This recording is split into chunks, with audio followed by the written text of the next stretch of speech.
Oh, it says Chasing Adventure. Hold on. Uh-oh. Avatar We don't- Legends Session 0. It's 0.0, I don't know what that game actually. Chasing Adventure is. Yeah, but we don't want the designer coming after us for not No. playing their game. This representation. Sure. There we go. It's one of the weird times where you sue yourself and Twitch just because you need to go after someone with pockets. And you sue yourself, it's just like a net loss, really, on the legal fees. You gotta put someone else in the mix. But if Yeah. you represent yourself, Unless I have then insurance, there's then no I can sue my own insurance. No, but There you go. Yeah. that's fair. But even if you represent yourself, you still have to pay like court fees and stuff. Yeah. True. Okay. You sue what yourself is in your own happening? court of We're law playing in your own country. before things start devolving That's away just you from yelling at yourself in the bathroom mirror. Start devolving, you said? Something? I just barely Yeah. heard that. It's too late. It's too late.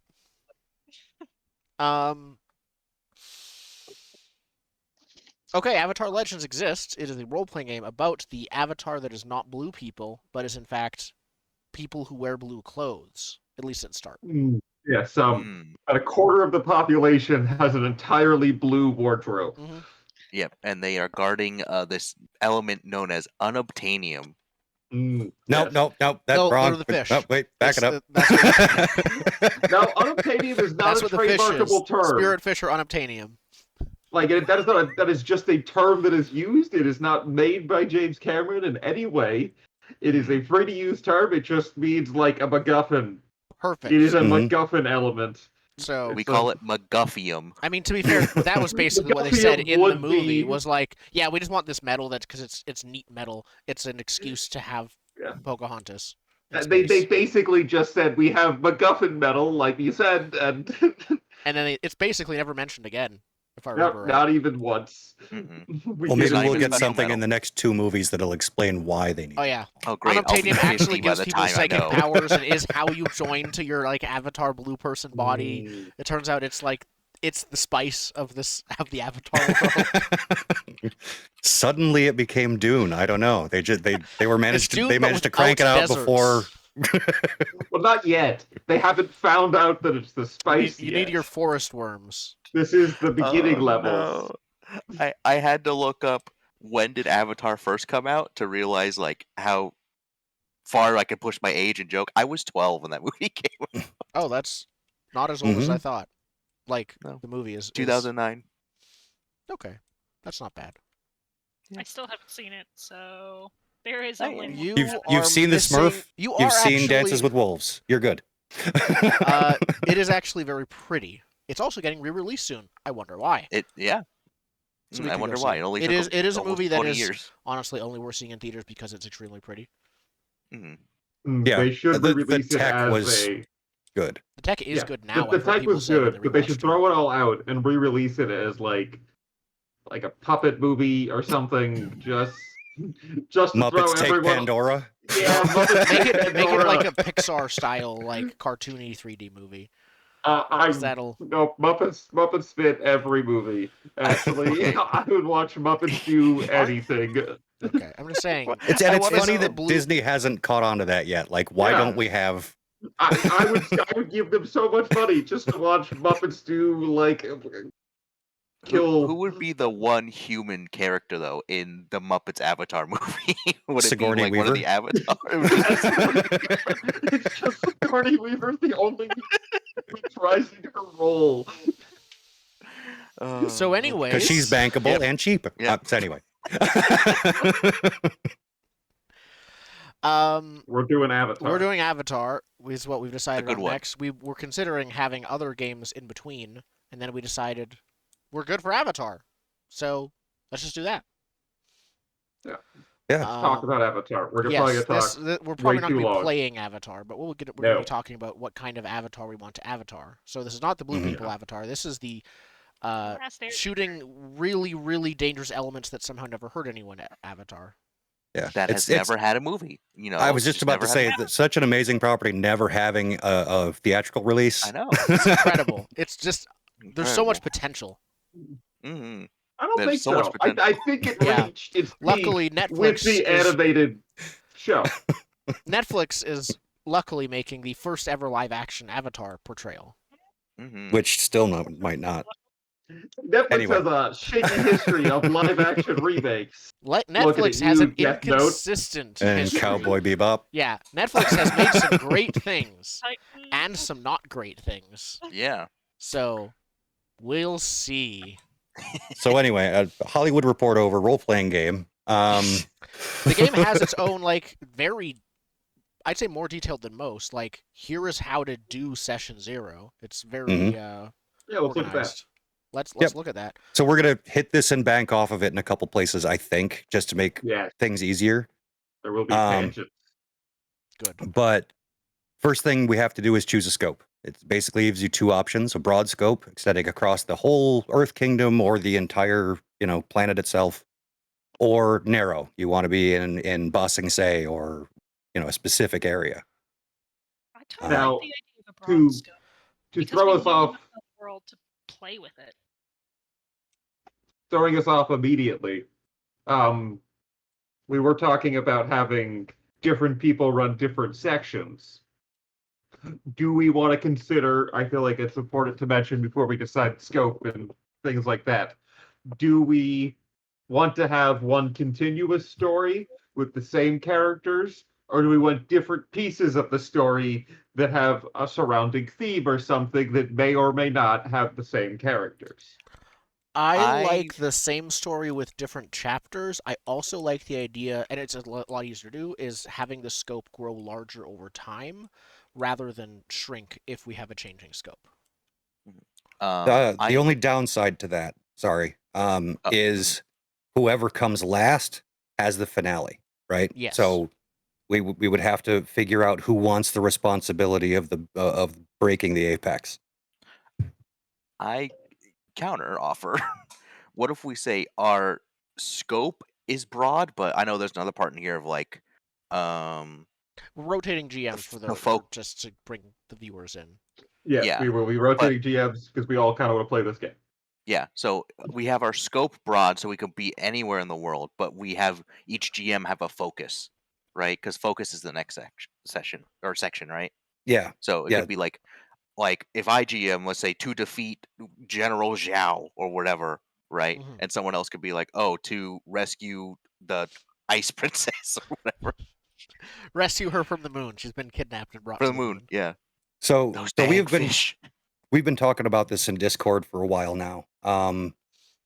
We seem to settle on a time era of like right after Aang disappeared, like immediately after Aang disappeared. So there's no Avatar. That's still up for discussion, of course.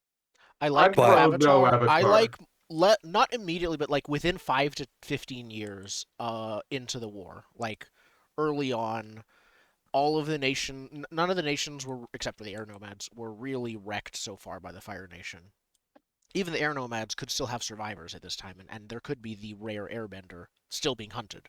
So that's actually one of the premises I came up with, was that we are a group looking for the lost airbenders, like the ones that scattered, because that means the GM can drop us wherever we need to be on the trail of some rumors of airbenders, even if we never see an airbender. That could work. Does that put us as good guys or bad guys? The game specifically says we're good guys. Yeah, we are explicitly heroes. We cannot be war criminals. Okay. Cool. Explicitly heroes. But that also makes it... the lack of multicultural coalitions at the early parts of Avatar, like at least on their own timeline, is... Yes, and that's why I have an idea to fix that. For the first session, or the first thing, my idea would address the lack of the monoculturalism and the isolationist between nations that exists at the start of the war. And what would that idea be? My idea, okay, I'll just go into it. For the first chapter, would be that we are all escaping from the Fire Nation, having been captured by it, or otherwise have reasons. Like maybe we're in a war camp, like a war prisoner camp. Maybe we're just villagers who were taken. Maybe we're like a noble, like the Fire Nation got an Earth Kingdom city to cooperate by taking the like noble king's son or child into the Fire Nation as a hostage kind of thing. basically we're all escaping from the Fire Nation for various reasons, and that could be why a bunch of disparate people are working together. Mm-hmm. And then after that happens, then you could go anywhere from that. I mean, yeah. Oh, How does session. that how does that fit with your idea of not being roaming adventurers, though? Because that feels like a roaming adventurer. I don't think we would be alone. It's not just us as player characters. I Oh, was so a big wondering pile of people come yeah, out. and we're like Is the that- best fighters there because part of the game is being a fighter. But there's like, yeah, I'm this person and also my old grandma is here, and I'm this person and also like this person who hates me is also stuck with me who's an NPC. And So like, so it could turn from like it'd be banner saga. D&D style Yeah, I adventures was gonna to say like finding a place for us. Finding a place for us or finding those we lost and were taken away from could Or be getting something. out of the Fire Nation, or- I'm just gonna put this out there. I will be doing a tournament arc for my section, whether it is gambling or sports or fighting fit. There will one whole fourth of the whole game, or one chunk of it, will be a standalone tournament arc. So I mean, that would actually perfectly fit that fits with if the we go tone. deep into Earth Kingdom territory where they're completely isolated from the war because they're not near the front. They could just be Going like, yeah, bopping. I don't care. You're gonna fight in the tournament because that's the only way to advance in this weird place. Or it's like, we need money. We ran out of money. We need to go through the Serpent's Pass. Who wants to fight in the tournament? Yeah, the Serpent's Pass at this There is point no has war a in tournament Dublin somehow. today, let's have fun. Or we do the No, underground not Earth the Ring. pass it could itself. be a team Blind sport. Bandit. It might be a team Blind sport tournament. I have not decided on a shape of this nebulous tournament arc. I am waiting to see It's where gonna be we like are. a triathlon across the Earth Nation in 80 days kind Oh of yes, thing. like the section from Hunter x Hunter, it's just a big run. The whole arc From- is one big run. So from Omashu to Ba Sing Se, because that takes us from the sea through the desert and all the way up to. Yep, there's can't sandbenders with their stop. guns shooting at us. Wait, that's Star Wars. But anyways, that is my idea for the first arc to explain all of us from I think disparate. roughing out the arcs might be important, even if it ruins a little bit of the general story, I just think so we can That's not play a bad it idea, independently. but I think we'll also probably revisit that conversation as things progress Yeah. and see, like, I'm thinking of running this type of arc, or would this work with this type of arc that I want to run? I'll put it out there right now. I have no idea what type of arc. I was very much intending to wing it, see where we ended up at the end of section, and when I'm Yeah. GMing, figure out I'd where be we go comfortable That's GMing. fair. I'd actually be comfortable That is- GMing the climax and taking over at the end to be like, okay, let's try to tie all this up. That's totally valid. I like having a gimmick or something to revolve around, so I have a Mm, point from which to modify. Yeah. yeah, I like also having a gimmick. I also just like gimmicks. I like the idea of at least having a goal of here is this goal. Okay, what is step 2 on the next goal? Yeah, for okay. the next arc? We can start making that would notes be on the fun. VTT. Stardew Valley-esque thing of, like, building up a village, but with bending powers to help. Well, one of the Oh, yeah. I did go. suggest for an in-between game, Goblinville, where your goblins building up your village. Oh, hold on. I just got a brain blast. Are we all flying lemurs building up a lemur village? No. That what if? I mean, this doesn't have to be like where everyone ends up, but I like the idea of like, what if we're the people who originally founded the? Oh no, wait, no, because they explain where those people came from. Like, White I'm thinking Lotus? of no, not the White Lotus. The people who were in that air temple that had the balloons. Oh, the Northern Air Temple? Yeah. I think that was the northern one. Didn't they say they? Oh, we found this place like a few years ago. Yeah, they said it was like quite recent. Yeah. Okay. Never mind. I was gonna say, like, what if we were just like the people who originally settled there? Yeah, but yeah, for me, I'm still pretty jammed about the idea of trying to escape the Fire Nation. It gives us a goal that we all want to work together towards. Yeah, I think that is a good and starting point because it lets us be what we we're want. immediately like hunted by the Fire Nation kind of thing, and then we want to get out to an area that is more safe. So we might start off in more hostile territory, and in the first season, basically, it could not even be the full season, depending on how fast it is. First chapter. For right? Jumping around in the book a little bit, I gotta find it. There's the themes for the different eras, and it sort of gives you a bunch of themes that fit that historical time, like what kinds of stories fit there best. Yeah. The one for the war mentioned. We're at the 100-Year War era. Yeah. Yeah. Rebel against unjust rule, protect the weak, stand up to tyranny. What page is that? 108. 58. Wait.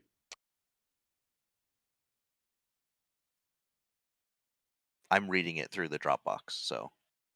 I'm on like the core book. Yep. Page 58 has like the 100-Year War era. Yep. So we've got things like the brutality of war, survival and secrets, morals being tested, hope and rebellion, and colonization and progress. Like those are the suggested themes, and we don't have to go off of this, but honestly, I like those themes early on, of like, because we honestly didn't see anything really of the early war efforts. We just saw after 100 years, but. And it's worth mentioning that even in this book, the 100 Years War era, they only talk about last 20 or 30 of it. Yeah. Like all of the characters are, 30 or 40 years old at this when point, they meet character Aang. we've met who was alive was Boomy. So that gives us complete creative Boomy control could be running anyway. The tournament Indigo. That's all I'm saying. It would fit him completely. But that puts us in like having to deal with stuff more if we draw. Not really. He kind of just didn't do anything until Aang came around. He's like, okay, I'm gonna do stuff now. He's a ripped old king. Like he did a bunch now of he's stuff. a ripped young king. He'd be like 20, 30-ish. He would like maybe he got married. I don't know who he'd get married to. They'd have to be a heck of a character themselves. But maybe he had a whole life before he became a ripped old king. Now I'm confused about the succession of this place. But anyhow. Yeah, that's the thing we'll talk about later. But no, I really do like these themes. This is very much what I was hoping to build my character around. So. Okay. And then where did you read that from? Because on the page I'm on, it just has that little blurb. Oh, it's page, real page 57 or 58. Okay. 57. Oops. Passed it. Oh, so this is like they're in more detail. Okay. Yeah. And it tells you what the GM moves are, so like the GM knows which directions to start pushing things, how to theme it so it fits that narrative. Yep. I like it. Which this book is fantastic for if people are into Powered by the Apocalypse games. This book does a fantastic job of showing you how the GM works. Yeah, and because I like that it's basically presenting like here's different tones and a whole different set of GM moves depending on what tone you're going for. Yeah, theming is real important here. We might want to touch on this game isn't. If I had to give an elevator pitch for this game, it would be codependent teens leaning on each other in troubled times. Right? This game's a lot about interpersonal relationships, calling people out. It's about how you view yourself. Yeah, there's a whole mechanic around that. You care about how others view you. Not necessarily how others view you, but how you view others viewing you. Yeah. And people are able to push you around on that balance scale a bit. So it's a lot more emotionally driven. Yep. It's not the same type of emotionally driven as Masks. I think we're slightly less emotionally unstable in Avatar, but slightly is an important word there. Yeah.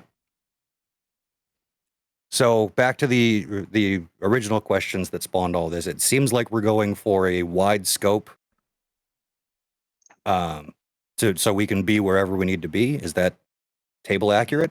Yeah, and people can narrow as necessary. Okay. Like if someone wants to do if it's going to be narrow, it's going to be narrow, and that'll be fine. Because for the first thing, if that is what we go with, then escaping from the entire Fire Nation would be, I'd say, pretty broad. And I like that being the first thing because we can identify, and I don't want to make too many parallels back to the original series, but we can have a Zuko chasing us. Yeah. And that can be the representation of the Fire Nation. Yep. without having to get into a whole, well, who's this guy now? Why is there a different Fire They'd Nation be like guy? a prison warden or something, like someone who has a personal reason for wanting to catch us. Or just simply bounty hunters. Bounty hunters could be added on, but yeah, it doesn't have to be always Tuco. Tuco. Now I'm imagining Tuco Salamanca from Breaking I Bad. realized that as I said it. It was like, that is different thing than I meant. He just stores meth as a Fire Nation guy. So for focus, do we want to define that individually as GMs, or do we want a story-wide focus? Let me go look up the focus again to see. Yeah, where's the focus? I'm trying to follow along. It is in starting a game. No, starting a game. Page? I'm working on it. I lost it. Oh, I'm sorry. It's in setting up your game. Page 110. Yep. Real page 110. Yep. Oh yeah, here we go. Choose a group focus. Okay. Oh yeah, to do X, to do Y. It is the purpose which first united your companions to achieve a common goal. Okay, so then I think it might change depending on the season, especially because we'll have rotating cast. But, well, not, for viewers, so that's, rotating cast of who is the PCs is what's meant. That's another thing I wanted to address, because the interpersonal relationships are sort of a core feature. When we make characters, and because we're all going to be GMs anyway, so going through the exercise is good, I'd like to make PC sheets and NPC sheets for all of our characters. I'm good with so they can remain relevant to the story, but they have nowhere near the agency of a PC. Yeah, they don't get their they don't get their own episode focus if this was right. Toph doesn't go on her life-changing journey with Zuko. So Toph is an NPC in those episodes. Everyone has a field trip with Zuko. Yep. But yeah, so the focus is going to be whatever the GM says it is. Yep. I think. Okay. Sports. Are there any focuses we want to nix while we're looking at these? Is there anything that the table is not interested in? Oh, I don't really want to do the whole war. The what? I don't want to do the whole war bit. Like, so you don't want to see us on the front lines? Yeah, we could do things peripheral to the war. I'm more interested in peripheral to the war. I'm interested in being affected by the war. I'm not interested in fighting in it. Yeah, but I don't want to have refugees. Yeah, war refugees. I'm not interested. What's the right way to put this? I'm not interested in scholarly learning. I still like the learning focus. If it's like, my family went missing because the Fire Nation occupied our village, I want to learn where they are. That would be learning, but I don't want to. You don't want to go to like a library. I don't want to have Sokka's vacation. No. Yeah. Yeah, fair. Putting that in the notes. No Sokka's vacation. Yep. Each GM, as they kind of have their idea of an arc, pitch it quickly, and basically get a yes or no from the group first. I was thinking, actually, I don't think we even need to do that much. I think actually, if you just want to lay claim to a certain place or bit of lore or something for your story arc, just let the group know. That way, no one else grabs it. Other than that, I want ideas to flow freely and there to be no walls in the way when you're trying to build things. Yeah. Okay. All right. So then the next step after focus is to outline the inciting incident. Now, we don't know who we are yet. So if we might want to discuss... write down, going back to your focus, sorry. If we want to actually spell it out explicitly, would it just be like to deliver our group, which includes the NPCs alongside us, to safety? Would that what we call it? Unless you are the first GM, we had better hope that whoever the first GM is okay with this. So we might want to define. That's why I'm asking. Yeah, let's figure out who's going first. Yeah. Order, I think order. Like, we could do tradesies later if it really comes up where it's like, oh, I'm not ready for my arc yet. Can swap. For instance, sports tournament could be a real easy one to swap around in the middle there. True. If someone's like, I'm not quite ready yet. Yeah. It could even fit in before the prison break arc. Like prisoners, you're gonna fight. You're there for our entertainment. We could start with the tournament arc. You're right. I don't, from a characterization standpoint, don't love that. If that makes sense. But I kind of do.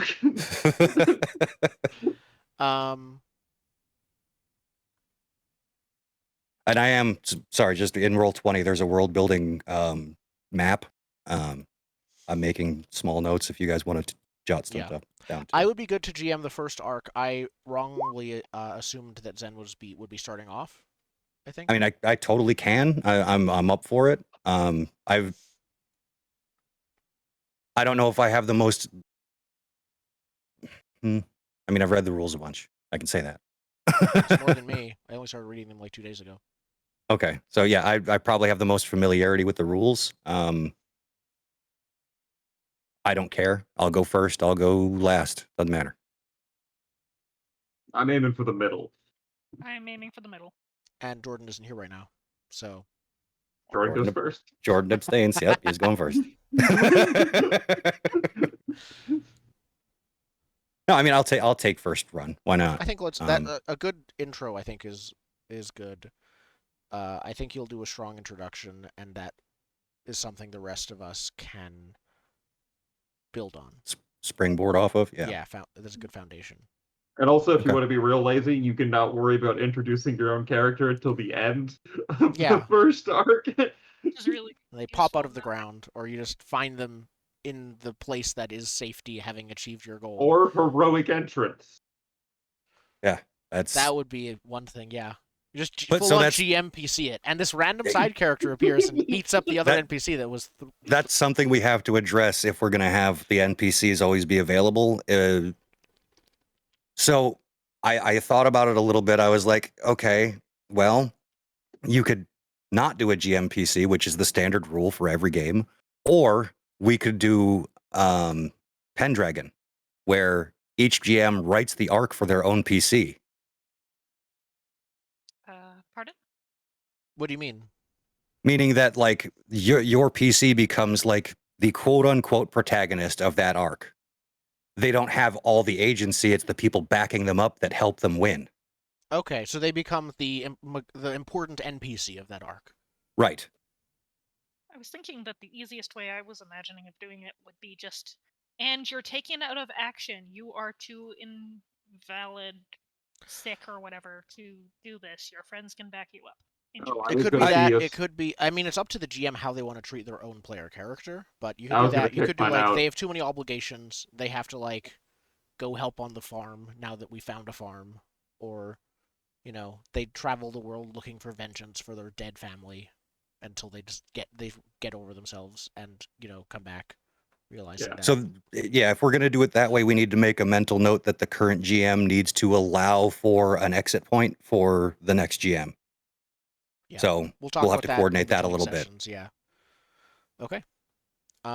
We're talking about plus, GMPCs. Also, there's very likely going to be like small time skips, I assume, between chapters of like. We'll figure out what works best, but it could be. I don't think we even address it. Like just hand wave it. Doesn't matter. Yeah. Just time has passed or it has not passed. Yeah, it's like watching House of the Dragon, right? You never know what year you're coming into in the next episode. Fair. So. Okay. Oh yeah, Jordan, you're going first. No. we decided this. Actually, I wasn't in class the day we signed up for presentations. No, Zen will be going first. I think we checked that, and then we'll be going after. Yeah, I can do that. Zen first, Spencer last. The rest of us are fighting for middle slots. Do we want to sort that out? Here's a broken pool cue. I don't want to see anyone until there's 2 bodies on the floor. I mean, I can aim for third or second. I'll do second or third. I mean, do you want to play it by ear of like when we think we're? Yeah, we'll play the middle by ear. Okay. Like I'll design mine to be pretty slottable. As long as we're talking about it, length of arc. How many sessions do each of us want? 3 to 5? Yeah, I was thinking roughly 4 to 6. I'm literally going to build a tournament bracket. It'll be very as long set. As it needs. It'll be very clear exactly how long it will take. Well, I mean, we take? tend to Fight, do tangents. That's the thing. Like, this group loves the left turn. So how long it's going to be depends on the sport we decide that will be existing in this show. Fair. Yeah. We're playing cricket. He's GMing for a year. Yeah, that's kind of how it works. You're going to sign up for your own fate when we talk about the world, because every season of Avatar or series has one sport. Could we just invent pro bending, because they never established what the actual history of that sport was, so we could just go with pro bending. We could do pro bending, but that's just wrestling. A fight club. There's wrestling in the OG. Actually, there's two in all. There's two, and I'm sorry. There's air scooter racing and wrestling in the OG one, and in the other one, there's metal ball or whatever that horrendous those chuck metal at your friend's sport is. Yeah, that's true. And there's pro bending, so we could have. There's plenty of room for tangent sports. I was joking, but not unseriously, about firebending based Beyblades. I think that could be cool. It's a little ball of metal that has water inside. You superheat it and throw it into the arena, and it shoots steam out to spin. How quickly did that idea come to you? I'm just too fast. I'm partial to boulder ball, which is just volleyball with a boulder. For earthbenders. Very dangerous. Mm-hmm. I like earthboarding. Any more dangerous than other sports? Actually, I like waterboarding. Of just you have to. Clip it. I want to clip it. How long did you spend in the Caribbean? You know exactly what I mean. Just surfing without a board. Yes. Waterbending, surfing. I mean, if we're all supposed to be a part of the tournament arc, we might want to at least pick a sport that non-benders can do. Otherwise, we're knife fights. Really limited. Yeah, that's just a fight club. It's still a tournament arc. Yeah, you're just fighting people. Yep. Okay. We'll come back to the sport thing. Yeah. Yep. So, the outlining the inciting incident thing on page 111. It basically, the group just defines the 3 acts of the pilot episode, and it is actually before you choose your playbooks in the book. So this is sort of setting up the big picture like we did in Burning Wheel, right? Yep. So if this, I assume we're doing this instead of playing through episode 1. We start in episode 2 when we're playing. Yeah. This gets the you all met in a tavern out of the way. Yep. So if we're going with the prison thing, we start off in a prison camp, then we choose these to detail how we got out. And prison camp or prison boat? I mean, if we're in a prison and we're not using the Boiling Rock or whatever the heck it is. Well, the Boiling Rock was their super prison. That was their super prison island. But they had a prison boat previously. Yeah, that was for general earthbenders. Stick with just a regular prison camp, because that's easier to take us and all of our other people out of. Prison mountain? It could be prison volcano. Not Boiling Rock though. Different volcano. I'll call creative control on the prison. It'll be horrible. Horrible prison. Welcome to Saw in Avatar. I would like to play a game. I do want to throw out there, I do want to keep it the same rating as Avatar is, though. Yeah. Same. We can still have horrifying Saw prison, but same rating as takes you to Avatar. the Shadow Realm, or saying that's what the traps would do. They wouldn't actually do anything else. I think that's important because it keeps the continuity. The one question I would have is, does fire burn? Because Avatar is hilarious in the fact that, very sensibly, it never hurts anyone except for when it explicitly says it hurts. Burning Katara's hands, Zuko's eye. Neither else does fire do anything. Do we want to keep that or leave it?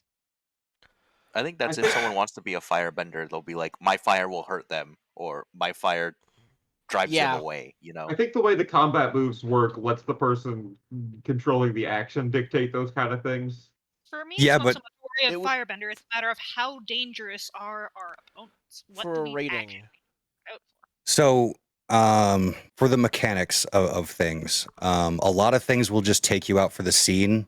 Death is hard in this game. It has to be I don't even know if there's a death move. It has to be technically off-screen and unclear because that's what they did with Jet. Right. Did Jet just die?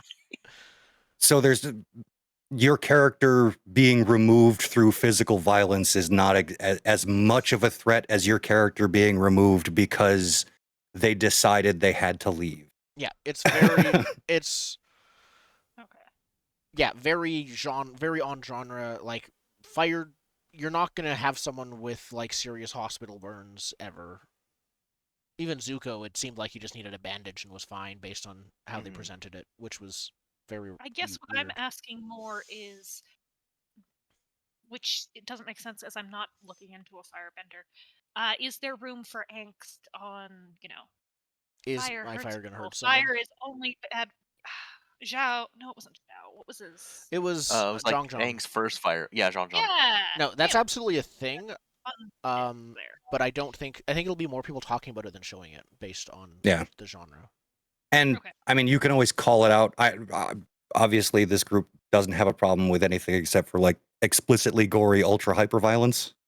Yeah. So if you want your bending or whatever to cause you that kind of trauma of hurting another being, call it out, right? Yeah, we can handle that, I think, if we do it properly. And the Razor, which is one of the playbooks in the one of the extended playbooks, they're molded as a living weapon, right? So they have some angst about that. I didn't see this Fun. one. I might It's in the bonus book. Yep. Wan Shi Tongs. Oh, it's in Washingtongs. Oh, okay. So do we want to go through the inciting incident and decide pick things? Yeah, so on page 111, they give some suggestions for Act 1, Act 2, and Act 3. They're just like one-line descriptions where we just build the bare bones of an episode and then conclude it. So there's things like we befriended an ally who gave us access to a valuable item. We discovered a secret hidden by a powerful figure. We did something fun but drew the ire of a powerful figure in the process. Or we learn the frightening plans of a powerful foe. Like it's setting you up for, well, most of the options are setting you up for a bad guy to follow you for the rest of the campaign. Yeah, pretty much. Even the valuable item one is other people want it. For really either 2, discovering a secret hidden, or 4, on learning the frightening plans. Frightening plans means that we have a very easy, okay, Act 1, we get out of the place. Act 2, we do something about the frightening plans. Yeah, but we don't just want to leave to leave. We want to leave because of what we know. Coming after us. I think we were. Think it would be more of a situation if frightening plans. The prison took us out to do a thing. Like we weren't broken out of the prison. We were broken out on like we were work like, detail. Yeah. Okay, so it's us and the chain gang that escaped? Yeah.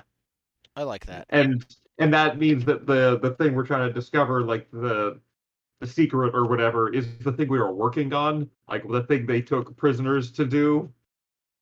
Yeah, the mines or whatever. Yeah. I like that. It gives us a plausible way out of Fire Nation prison that isn't like bombing. No, I like that. So we learned the frightening plans of, and we need a name for a powerful foe. Warden. Wait, wasn't there a name section here? I have a name generator in Roll20. It's just a bunch of names I pulled off of the name generator. Air Nomads are Hindi, Tibetan, and Nepali. It calls out the nationalities if you want to find them.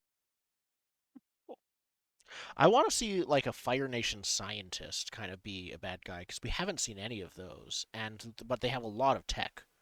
Yeah, like that. There was a big leap in technology during the 100 Years' War. Yeah, Fire Nation. And, like, Fire Nation chief scientist? engineer Totman, like not actually Eisen? Totman. Totman's like, bro. It's... Yeah, but it looks pretty. What? Can you repeat that? Kaizen, you said? Kaizen. I'm putting it in chat. There we Feels similar to the pulling existing. It off the list. Oh, Kaizen? Isn't that Bleach? Yeah. Marissa's not seen it. I think it is, but it's spelled slightly differently, and also reminds me of. That is spelled differently. It's A and there's a Z in there in Bleach. Yes. It also reminds me of Heisenberg from the actual the German Scientist? scientist. Yeah. And I mean, it's got cultural, relevance because Breaking Bad and things. It's scientists that went and did some messed up stuff to advance himself. True. And Eisen's close enough to it. All right. I don't know if I want it to be that close to that, because I won't be able to think of them easily as their own person. Oh, fair enough. But if they're Fire Nation, we're looking for mostly Japanese or Mongolian style names. Yeah. They also called out Chinese in there. I nixed that from the generator because Earth That's a Kingdom lot is of Earth so Kingdom, yeah. Chinese. Yeah. I think there's just some mix, I think the book said often. In the Yeah, there names. is cultural shift that Avatar are like people literally moving. That Avatar doesn't really seem to approach. Like, yeah, you're Earth King. Like, they never talk about Earthbenders that are Fire Nation citizens, that are born like in the Fire Nation. Like, we never see examples of any sort of like. We see the book does call out one city that was a before the war was a Fire Nation colony in the Earth Kingdom, and there's like a lot of intercultural mixing there. Yeah.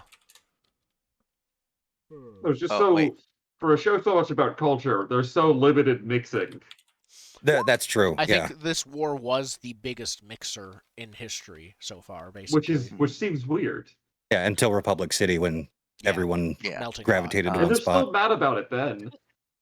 Okay. Even then, it doesn't really extend beyond Republic City. Like, the progressive metal bender city is still a progressive metal bender city, and not even a progressive Earth Kingdom spoilers city. for Season 4 Korra. Until Season 4 Korra, there's no railroad. There's no fast transportation. Cars just got invented and frankly barely function.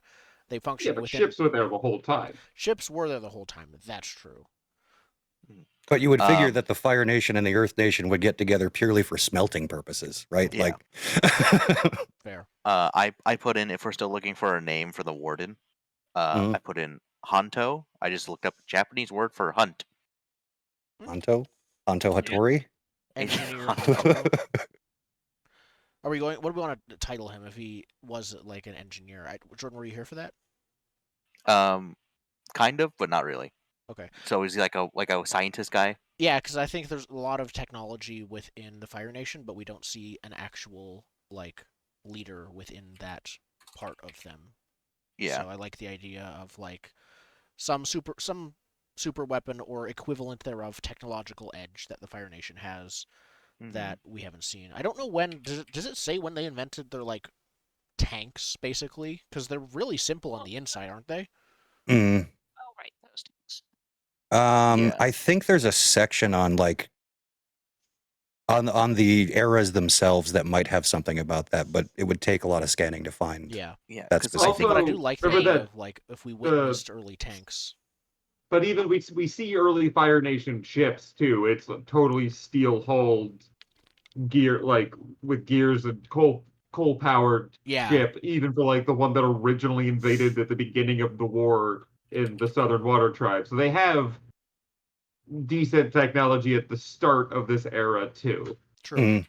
I mean, this could be the guy that created the hot air balloons too. Like, we know who created the hot air balloons. I think. Do we? Yeah. That was in the Northern Air Temple thing, and then the Fire Nation's like found the hot air balloon, was like, "Ooh, we can use this," and then took it. Fair. And then like I got a another season and a half later, name. it showed up again. I mean, if we're looking for what they created, I have an idea that might be connected to characters. But if we're just saying, that's true. Look, they created a thing, we can figure the rest out later. All right, so we'll leave it at nebulous, frightening plans for right now. Yeah, nebulous, frightening scientist. We play to find out. Yeah. All right. Step 2. Or Act 2? Act 2, yeah. Yep, Act 2. The stock options. We stole a valuable item from a powerful foe. We discovered a terrible truth about a location or a powerful figure. We defended an ally or place from powerful foe. Or we destroyed valuable item and drew the ire of its owner, a powerful foe. I like if we stole valuable item from powerful foe. It's something related to what we discovered, and then that's how we escaped later in Act 3. Again, I also vote there because I can very much attach it to character. But yeah, Okay. Marissa might build her character around powerful, like their fighting style might be using that valuable item. Okay, so we're going with the first option of stole. Is that? Stealing is fun. Yep. Yeah. We stole the plans and the thing that the guy was making. Yeah, we stole the Death Star plans. We learned and we made a little mini one. Yep, just shoots decorative lasers. All right. They're Christmas lasers, so they're red and green. We'll leave the valuable item nebulous, but is powerful foe is that Hanto or is that someone else? It's the same one. I think it would be the same guy, but it could be another guy. Hanto's the prison warden, mad scientist that took us on a chain gang to do a immoral thing. We took a thing from the immoral place. There could be some other figure who's also looking for that thing. Could be more if we need another military. If I'm looking at Act 3, we could introduce a different powerful foe. So we've got the scientist who made the thing, and then the actual military figure they're sending after. I like the idea of we have like Hanto symbolizes the like Fire Nation, right? What if we have a third force that's like pirates or like a non-state entity? Yeah, if non-state criminal organization or something. Yeah, like a criminal organization. I do like even a resistance organization that's not so good. Yeah. Oh yeah, could be. Yeah, like let's use the super weapon and beat the bad guys ourselves. Yeah, let's go blow up a city or something. Protest. Give me the domestic overly militant organization. Yeah. Okay. Yeah, so maybe there was one of these people was in the chain gang, like someone from that faction. I like that. They were stowing away. Well, they were just in prison with us, and maybe rightfully so. We don't know. Yeah. And they were with us when we did this thing, and then we had to, after we got the valuable item and got sort of away from them, they turned on us, and we had to make a foe of them. Kind of deal. Coming for the item because they know we have it. Are they called Flashfire? Could that be the name of the terrorist gang? Oh, I like the idea that it's still Fire Nation. It's, they're Fire Nation that hate the war. Yeah. Yeah, it's Fire Nation terrorists against the Fire Nation. Yeah, that's kind of my thing. What do you? I'm trying to think. What's the word where you like light a fire in front of a fire so they burn each other out? Oh. Burn back? I don't know. I'm looking it up right now. It's like a burn line. Yeah. I'm getting tips on how to light a fire. I'm already on some sort of list here. Google. Controlled burning? Yeah, it's a controlled burn. Yeah. I mean, that's not a cool name for it. Or like an anti-war. Swailing or burn off? Or some other I like burn off. I don't love burn off. What were the other two, Marissa? Backfire and something that I don't know at all, swailing. Swailing. The swailers. I like backfire as well. Or burn off. Or flashfire, honestly. Flashfire would be a more referencing like if they're willing to blow up a city, then they're willing to do other big flashy like things.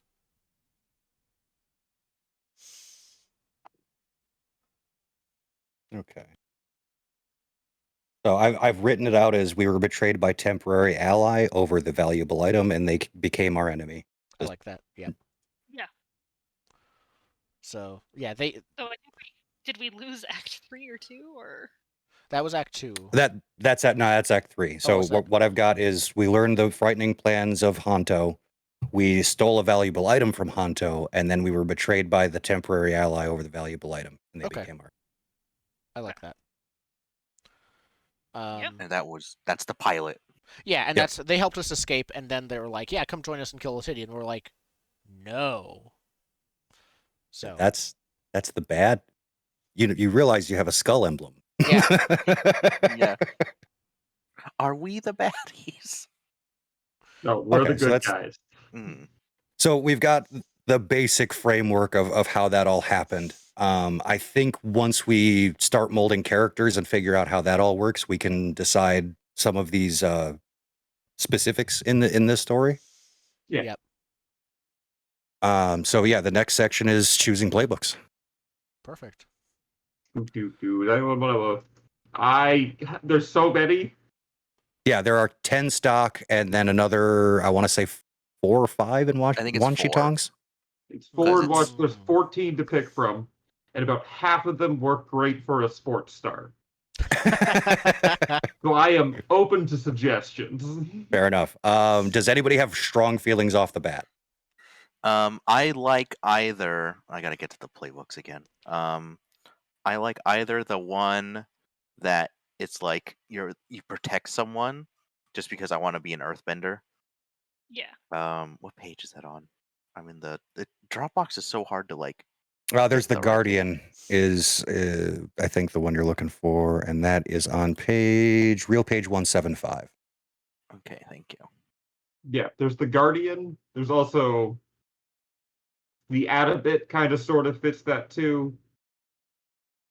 Oh wait, So just while people are looking, I'll go over the 10 and give a little description. The Adamant is the Adamant will fix the world even if it means breaking all the rules. Play the Adamant if you want to contend with what quote doing right means in a complicated world. There's the Bold, who fights to live up to their self-image and earn others' trust and confidence. Play the Bold if you want to build your reputation and leadership skills.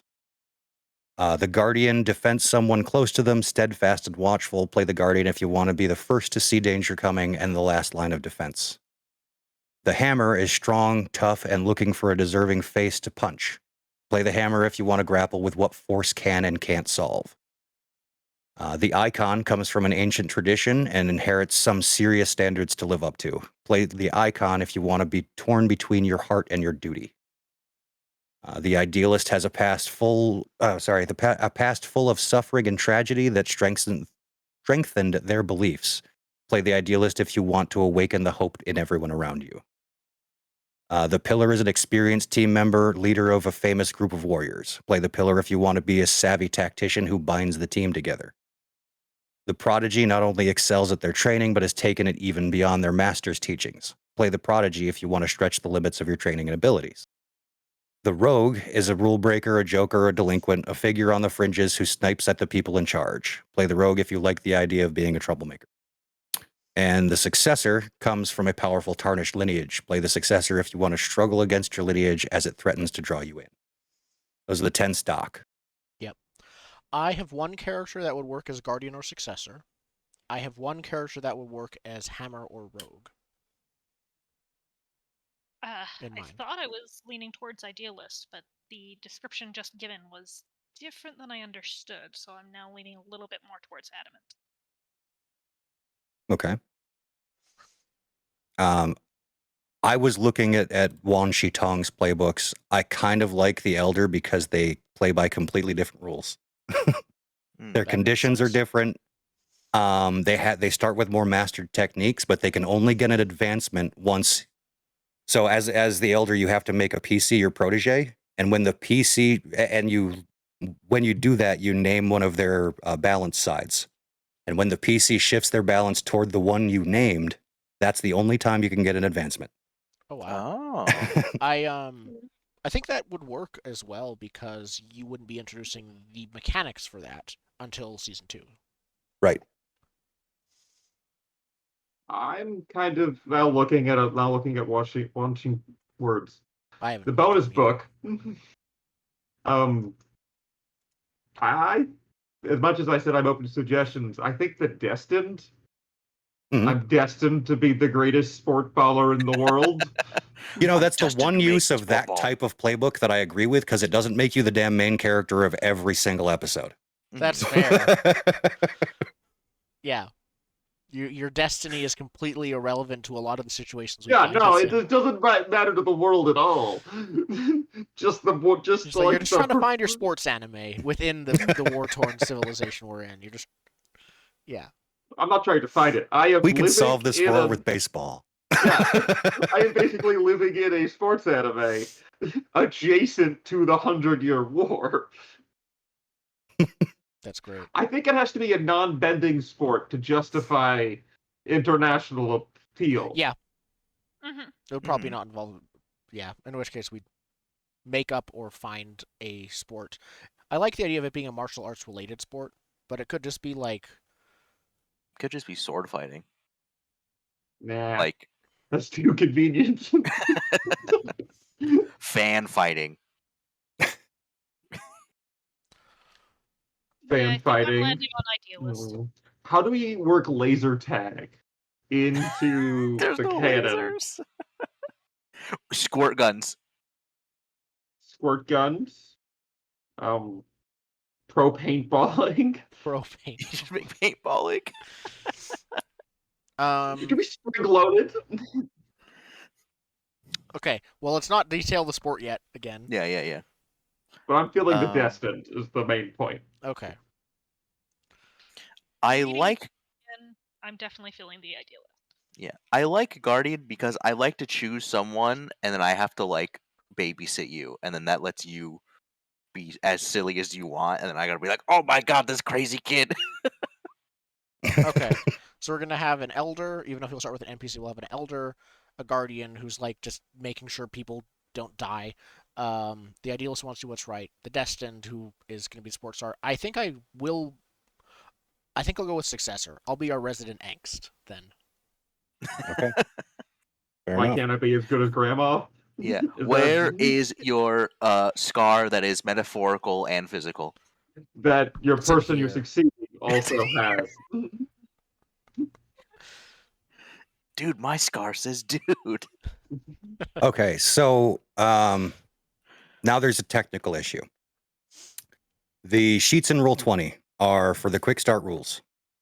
We can use the custom sheets to sort of get there, right?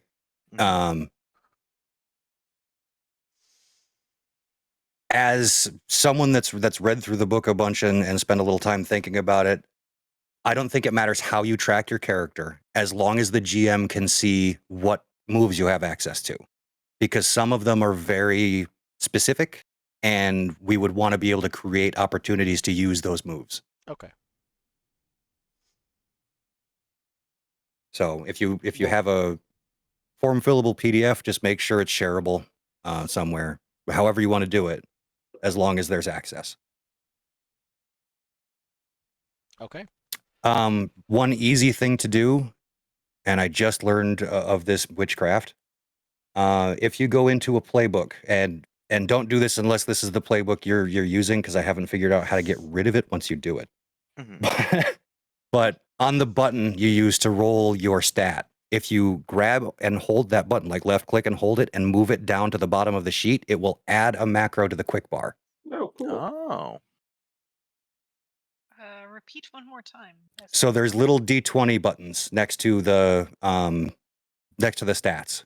Left click and hold and drag that down. There'll be a little bar that says add to quick bar or something at the bottom of the character sheet window. Oh. But the only way I've found out to get rid of those macros once they go in is to delete the character sheet. I don't know where those macros actually live. Okay. Is there any reason that we want to do that rather than just clicking the roll? Or in case you're not using the sheet, it allows you to just keep track of your stats in Roll20 and be able to roll and not have to worry about it. Okay. So what is broken about these sheets that doesn't have all of them, or are they like completely different? So a lot of the wording has switched. If you look at the playbooks, some of the names of the conditions aren't there. There's no way to track status on here. Because I don't know if that was added later or purposefully omitted. But for the main thing is some of the wording and even the moves reference is different. So to avoid confusion, we just want to nix the whole thing and not reference the sheet for mechanics. We want to put those in there ourselves. All right, I'll just do custom playbook then. I can see the conditions being a problem. I also noticed the balance wouldn't let you actually type what you were using for balance in there. Or deleted it or something like that. Oh, it doesn't save it when you update or something? Right now, the playbook I was playing with is stuck at forgiveness and action, and those were definitely not what I typed in earlier, and Okay. deleted now. Okay. So yeah, there may be issues with the Roll20 sheet. So, like I said, it solve however you're most comfortable with, as long as there's access. Okay.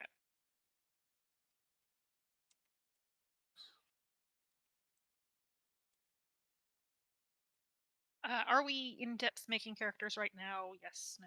I'd say let's go over broad strokes of how character works, and we can always just fill in the blanks ourselves. We'll come back to it later. Yeah. If we have time So today, but yeah, so on character sheets, you've got a background that you're going to pick, a demeanor that, is just a general roleplay guide. These don't have a lot of mechanical interactions. I mean, the background can be used. There's a move called rely on your training and skills, right? And it's really the only move that counts when you're fighting something and not actually in combat or using bending and things like that. It's also meant as sort of a catch-all if nothing else works. You can choose up to 2 as well, not just 1. Yep. Oh. Huh. And the background we can use as sort of a lens for what are your training and skills. Yep. Because there's no real other way to define that on these sheets.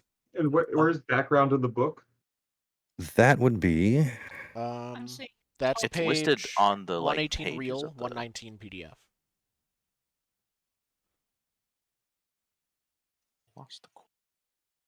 Yeah, so there's military, monastic, outlawed, privileged, urban, wilderness, the standard. Yep. But again, those are just examples. Go off of whatever works for your character, honestly. Yep.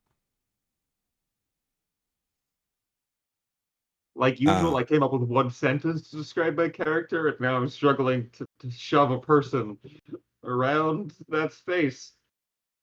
That's fair. I mean, if you want your background to be a sentence so it's clearer to you, that's fine. The sentence was sports star. That was my sentence. Now I'm struggling to make a person. I mean, urban makes some level of sense, or you could just. Could be urban if it's background an urban athlete. Yeah. Yeah, athlete. Like, yeah. I was, without writing a custom one, I was thinking privileged outlaw. Yeah. That could work. I don't want to run the family empire. I want to play ball. I want to play ball, Pop.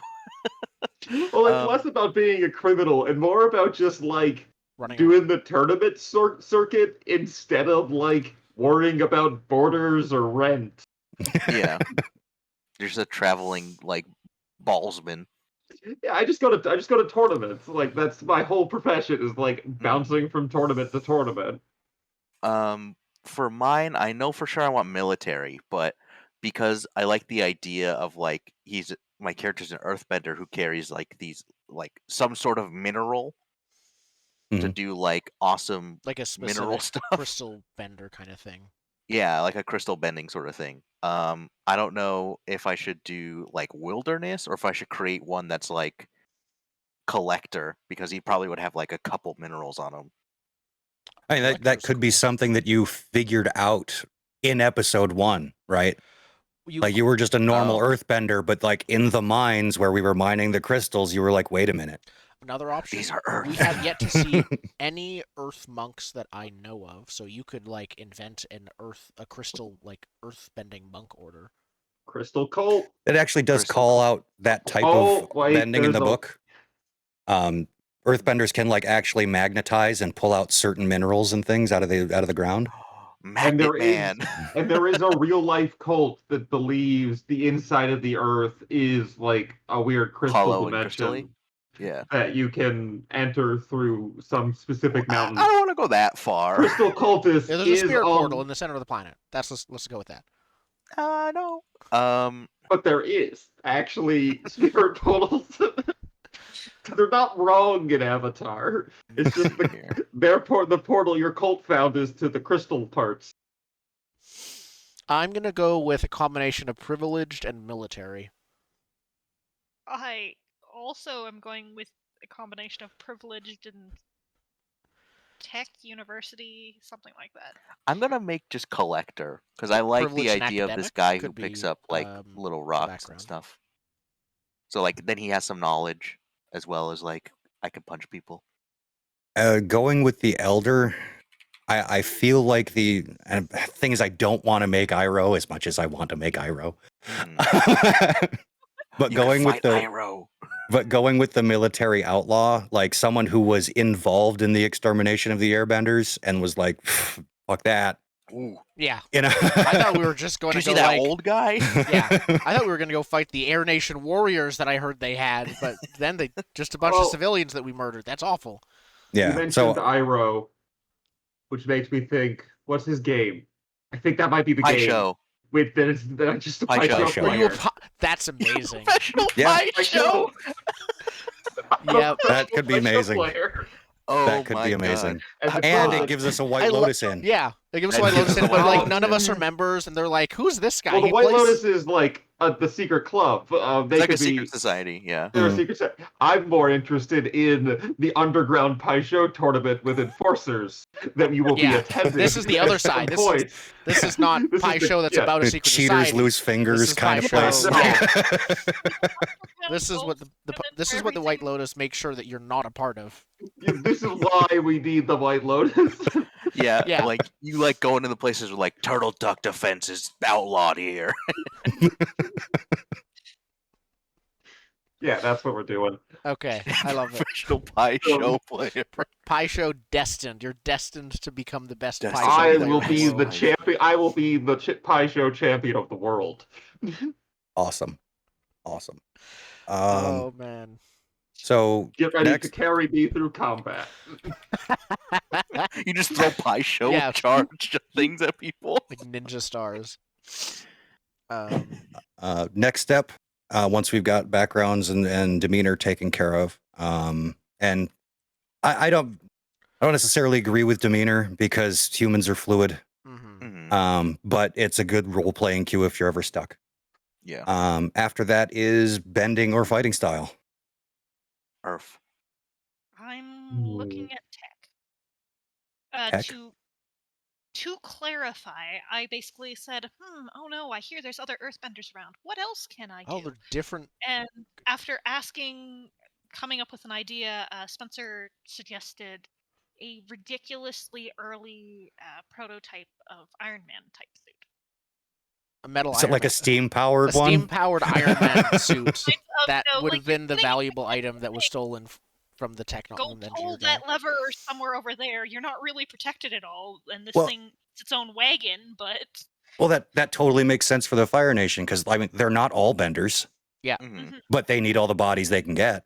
Hamster wheel back. So, yeah. that's what This Hamster wheel this back. armor lets every non-bender fight at the same level as a seasoned firebending They master. have to run and, the whole and suddenly time. the Fire Nation is Starship Troopers.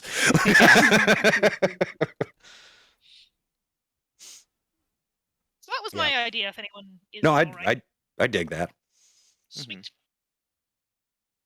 Also, I'm trying note to each find- demeanor list is different per Yeah, playbook, which I Mhm. just realized. I'm just quiet and cautious, and then I'm leaving the third one open to be like, whoever I'm protecting, if they drive me crazy enough, I will just add a third one in there. I am lonely and earnest. Earnest and resolute. Is there also an area that like details like stuff like you can do with bending? Like, where is that? There's we'll get to that. Those are techniques. They're toward the end of the book. You have to Okay. like piecemeal together some fighting stuff. Got it. Okay, so I'm just stuck. earthbending Do we for need now. more benders? I wish there was a useless sod fighting option. Useless son. You could be a bender by happenstance, but untrained. I mean, useless sod is weapons. Just Sokka It's is just a. Sokka. I'm going to be Your an weapons. archer. Thank you very much. No, but you're like, what's his name from Jet's crew? That was like silent and That's cool. true. I can hit a fly in the eye from 10,000 yards away without killing it, and then miss the avatar every time I shoot at them. Oh, He didn't want to hit him. That's why. They're things this game did also say is you are trained in fighting. You are effective. It is assumed you have to be that we trained are in good. fighting We to are be a PC. good basically. fighters. No, I'll be a firebender. Ooh. We don't have one yet. Yeah. Well, we Or- do. My elder would be. Oh, your elder. If he yeah, was. that makes Oh, yeah. sense. Yeah, Waterbender and I and will. all the bases or airbend. Yeah, and I'll use firebending in front of you, and you'll get real mad. So I have a question for you, Indigo. How did your Pai Show hobby career get you imprisoned? Mm. You cheated at the wrong game. No, it's I feel like I was just at an illegal gambling den. You were at the wrong place. I was. at the wrong time. It was rated. Perfect. Oh, maybe it was like in the Fire Nation, and they're like, "You guys should have been drafted," and they all just arrest you. Why aren't you on the front lines? Damn hippies always playing Pai Show. So I can just, because it's piecemeal combat, I can just take no firebending fighting techniques. Yeah, you don't have take to. none of them. Yeah. Yeah, there's actually Cool, there's that's universal what I'm techniques you can take instead. Yeah, that's what I'm gonna do instead. I'm just not gonna take any firebending techniques. You're just a firebender who never firebends. Yeah. Sworn off it. Well, like I'll I've got use my it to, 40-day like... chip. Yeah, like I'll use The it to 40-day start... Pai Show tile. Yeah, like I'll use it to start campfires or to like. It's just a utility firebender. Yeah, it's a utility firebending. I use it for dramatic effect a lot of the time. Yeah. It is You do your the own grand champion. entrances. Okay. So we're good on training? Yeah, we got fire, earth, gadget, Iron Man, Steam Man. Bow Boy, Girl. Bow boy. Actually, I'll be playing a bow girl. Bow Girl. Mm. Okay. Yet, so we'll see. Fair enough. I dropped privilege when I dropped sports because I think underground Pai Show makes more sense than I'm just an outlaw. Yeah. But I will be the world's best Pai Show player. You're the Naruto of Pai Show. Like Yeah. just Before completely Off the Pai Show! Before Naruto ruined its whole premise with Shippuden, not to derail us too much, where they went from you are going to be the king of the ninjas to you're destined to do it. They like totally flipped the script. You are destined to be the Pai Show guy, though. It's in your name. Yeah. You're the right. spirit of you have been. You're like the avatar of Pai Show. Your spirit is merged with the Pai Show spirit. But I think that's part of the Destined playbook, though, is you get divine revelations about your destiny as you go. No, we must join this tournament. Why in It's my like a head Ouija am I Pai Show imagining? board. I'm imagining like the Pai Show tiles are like Yu-Gi-Oh cards. When you play them in your mind, they go poof and like explode you just, like, into like a close monster. your eyes and pick it, and like pick which tile to move and where to move it. The heart of the tiles. Pai Show savant. All right. I love the. Oh God, it might have to be power, but I want the Yu-Gi-Oh power that is the heart of the cards, because in Yu-Gi-Oh, drawing from your randomized deck is a skill that you can be good at. Somehow, yes. In the show, I love the idea that that's a skill you can get good at. Maximize luck stat. Pretty much. But it's more than luck. It's about drawing what you want. Fair. Okay. AKA cheating in sleight of hand. Yes. It may seem like cheating, but no, it is in fact about. All right, so next question would be addressing the history questions in your playbooks.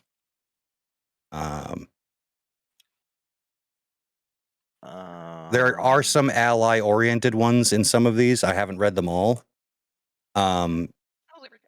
If you scan them and see ally stuff, like, it might be good to discuss those. Other than that, we can leave them to be defined later. It's up to us, up to the table. So how much mixing and matching can we work with here? In regards to other books history questions. Oh, history questions? I don't know. Since they inform the backstory of the character, and I think that's more their angle than anything else, is to build up, personal history and history with other people. Okay. As long as they're themed sort of how the history questions are, just don't deviate too much from what the playbook is. I don't see a problem with it. I don't know if anybody else has input there. The thing that weirds me out a little bit is idealism has very little to do with tragic backstory. I'm clashing it to, why are these tied again? Idealism born through seeing a great wrong, like that kind of thing. Yeah. Yeah, Katara is the prime example of that.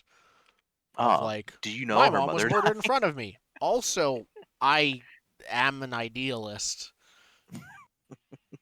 Because her mother died. Did you know? Yeah, I don't see those connections, but I can. I mean, this is me arguing against a tragic backstory. I don't know why I'm doing this. So you're not obligated to have a tragic backstory. For instance, my backstory is one of success. My history questions are: what tragedy befell you at a young age, and then follow through with define this tragedy even more. Yeah, it is sort of slotted, isn't it? Yeah. Yeah, I wouldn't have a problem with modifying the questions personally. Yeah. Okay, sweet. Then I will go something slightly more interesting. Okay. Where are these on the book? In the book, they'd be like the first page of each. The character sheet. Second doing page. The custom one. Oh, like in the Roll20? Not sure. Oh, this is weird. All the way down on the left above notes. Oh, thank you. I was so confused with everything going on. So mine are. Do we need to answer all of these or no? So I was calling attention to just if one of them features an ally, because we're eventually going to build a character web of relationships and things. Yeah. To just look at those and address those when we address relationships. Okay. So we don't actually have to answer these right now. Yeah, because you want to stew on these a little bit. I am not as in favor of session 0 and then directly into play as most Powered by the Apocalypse games are, especially if you want to get something decent out of it. Yeah. And it's cool to work off of the spark of an idea in the moment, but 2 sessions later, you're like, God, I wish I hadn't done that. Yeah.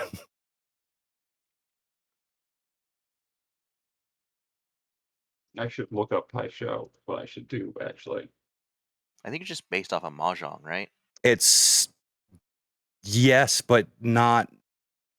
I want to say the U.S. version of Mahjong that we play on like computers and stuff, entirely different from what it was supposed to be. Yeah. There has got to be actual rules out there at this point. There are. I'm on the. There's like even. I just googled it real fast. There is even like on people like I've seen rules for like designs for how to make your own Show board. Gotta love the fandom. Yeah. It's a 2-player game, making it great for a tournament. Okay. So we'll address history questions as we are inspired to do so. But going over the character sheet a little bit, stats to define them quickly. You have 4, technically 5. Creativity measures your ability to think quickly and unconventionally to come up with surprising plans or breathtaking art. Focus measures your character's ability to perform difficult and precise tasks under pressure, to shut out distractions and work in patient, disciplined, or stubborn manner. Harmony measures the character's social sensitivity, care, and empathy, their attitude at taking into account the views of and feelings of others and acting in an honest and compassionate way. And passion measures the intensity of your character's emotions and drives and how good they are at listening to their feelings and turning them into decisive action. The 5th one that I mentioned is balance, which each character has 2 different, not diametrically opposed, but sort of tangential principles. there are moves, and those are on a sliding scale of +3 to -3 and -3 to +3. So as it slides, you get better in one and weaker in the other. Yep. There are moves that force those things to happen. When you have time to rest, you can recenter yourself, put it back to 0. Some playbooks make it very good to be one side or the other. Others are like, no, stay the center. So it's very dependent on the playbook itself, how effective you're going to be with your principle. It's also a feature of role playing. I think it's a good call out of I'm torn between these two beliefs, and I'm going for mold breaker. You know. So just to clarify on balance, there is on the sheet you can't edit what they are, which is going to drive me insane. If you do a custom one, you can. Yeah, if you set the playbook to custom, it should. Yeah, they're blank. Oh, okay. And I would recommend that because the wording in the pre-written stuff on the sheet is quick start rules. They have changed some of it in the official release, so your moves might not match up if you use what's on Roll20. Okay. Oh, good. You switched to custom, and what I typed in came back. That's nice. Oh, nice. So our balance thing is just basically, it's like a role play thing, right? Yes and no. So it's tied into a couple of different mechanics. And you have, each playbook has a moment of balance. Just to call out what the book says, your playbook's moment of balance doesn't require any decision to be made, but it's important that you familiarize yourself with it. Your moment of balance is a special and extremely powerful move that resolves the entire scene of conflict as described on your sheet. It basically hands you full creative control. You can do it, I believe, 3 times in a campaign total. You need an advancement to open it, or a special condition. Oh, okay. And an advancement ends up refreshing it. Like you can spend an advance to get it back. Yeah, it's a very powerful, very big deal when you trip your moment of balance. And the wording in it is usually tied to these principles in one way or another. And what's the difference between balance and center? So the balance is the scale itself. Center is 0. I just like on the play sheet, it has 2 different tracks for balance and center. Oh, in Roll20? Yeah. That's because it's a sliding scale. You would always keep the 2 dots vertical of each other. You would just move them. Okay. That makes sense. Like if you're at 0 and then you shift towards your top principle, for example, to +1, both of the dots would move to the left. That's why the sheets are a little weird, and that's why I have that play mat up there, so we can track that a bit better. Okay.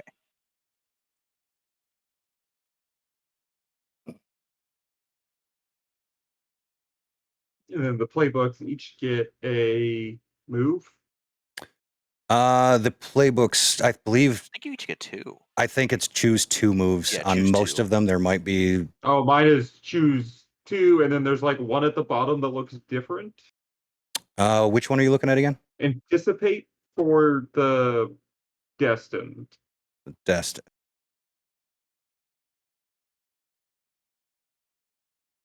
Scrolling. There we go. It's the special destined technique. Sorry. What was it called? It's at the top of fighting techniques. Anticipate.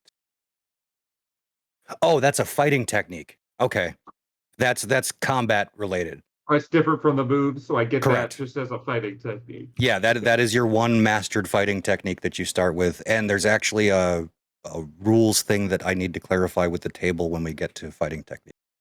Okay. Because it says you start with 1 mastered and 1 basic, and I don't know if this on the sheet is what they're saying the mastered is, or if you choose another one to be mastered. I'm not positive. Okay. And then we have each playbook has like, I don't know what it's called, but for the Guardian Mind's Protector's Burden, where I name a ward and like. It's the blue background thing, right? Yeah. So that is a special feature of each playbook. There is a certain cool thing that helps you do more things, and it's got some options that you can choose from. Okay. Like for the elder, it's actually the thing that takes away my ability to get experience from growth, and I have to manipulate PCs in order to get experience. Yeah.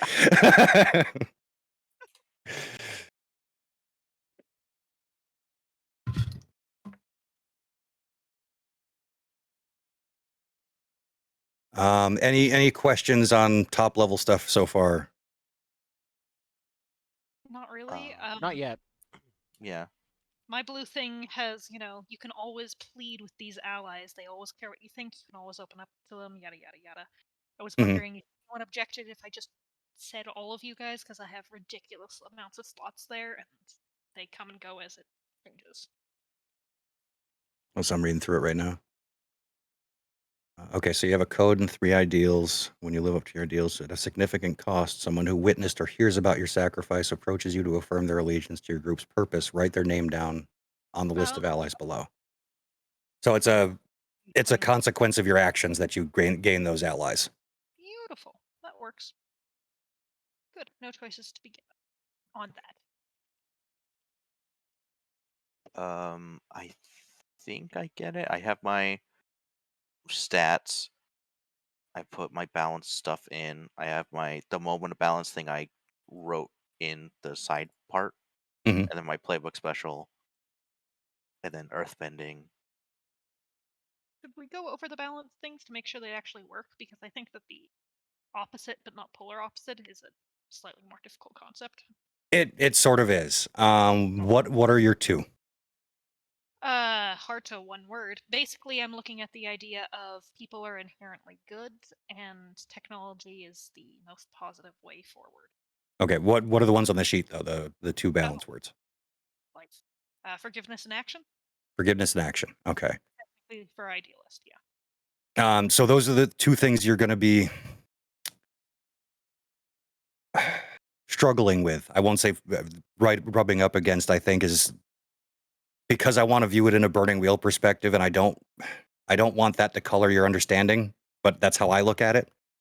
It's like having 2 beliefs, and you can only choose to lean toward one in the moment, right? So are we locked into then the beliefs that are in the sheet? Or it is my understanding that those are the feature of the playbook. That's what you get. That I think so. Yep. Different. Okay. So I think that's probably the first thing to look at when choosing a playbook, almost. Yeah. So if you look at those and it just doesn't seem interesting, I mean, they are 1-word descriptors, so you can morph them into different interpretations. But let's take a look at one thing here. So the moves list that I made, these are all links, so you can open up the full description. They also have it on the character sheet. Yep. But balance moves is what you're primarily going to be dealing with when looking at the balance thing. Yes. Living up to your principle allows you to roll with the current rating. So your action is inspired by one of your principles, and you're using that to do something instead of your training or whatever else. Calling someone out is a way to shift their balance away from center. It's a way to win a fight psychologically. Because there's a further move called lose your balance, and when you lose your balance, let's see. You obsess over that principle to agree that's not healthy for you or anyone around you. You could end up exiting the scene. It could be like, So your center starts at 0 and can shift.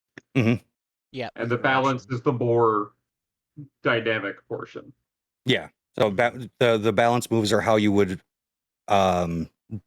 shift someone else's or find a way to shift yourself back. When someone tries to shift your balance, you can also resist that. That's another move, but it's a flat roll.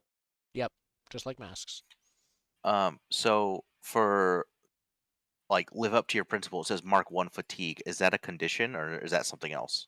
So conditions and fatigue are two tracks that sort of intermingle. Conditions are mechanical disadvantages when you get them. Fatigue is once you fill that fatigue track and you have to take more fatigue, you take a condition instead. Fatigue is almost temporary HP. It allows us to fight without... It allows us to do the Avatar thing of constantly fighting all the time without really suffering punishment. Yeah, it's a resource to spend, as well as a punishment if you get hurt. Yes. Okay, got it. It's like essentially kind of like armor, but not really. Mm-hmm. Yeah, some moves use it to fuel things. In combat, when you roll the stance move based on, we'll get into it later, but basically the stance move allows you to use a certain amount of techniques in the exchange, like on your turn. If you fail the stance move, you have to spend a fatigue in order to do anything. Okay.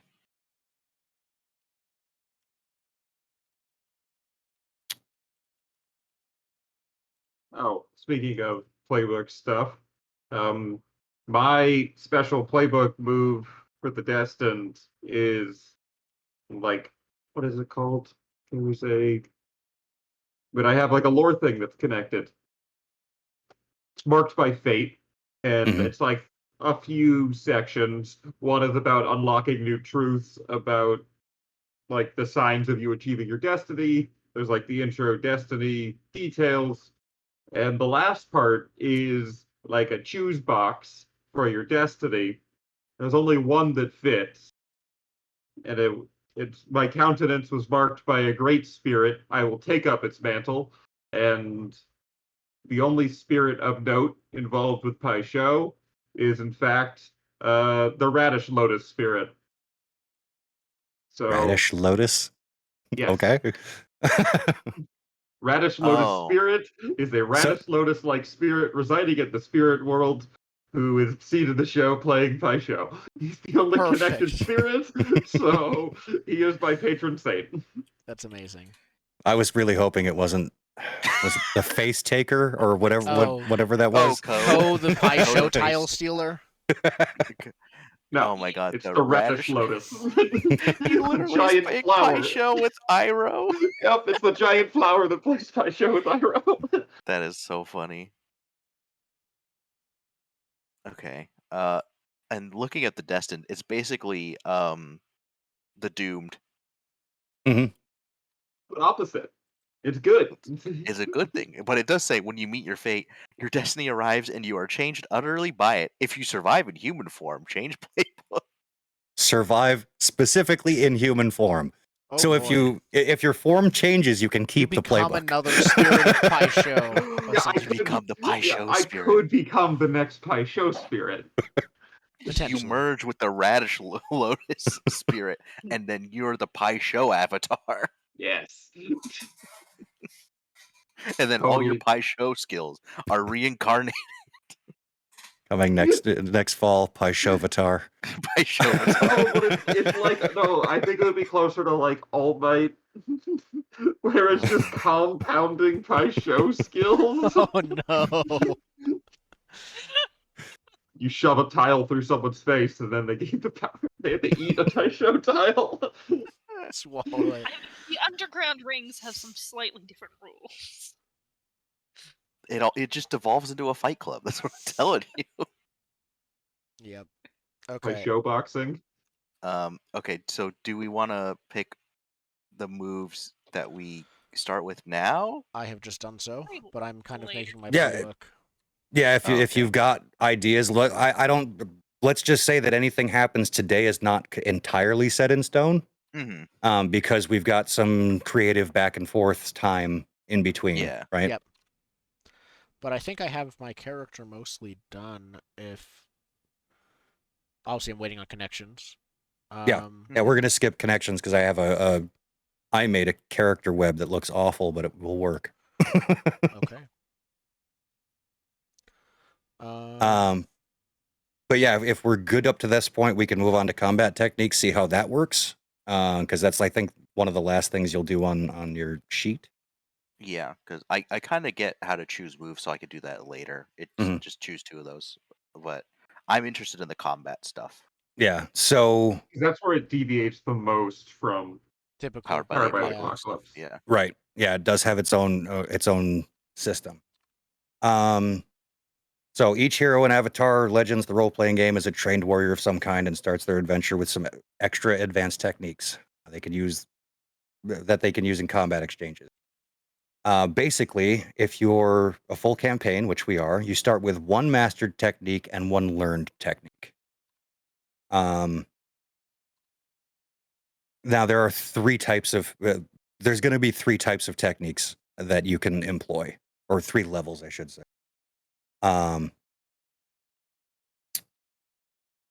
that true? Yes, there's. I need a real character sheet.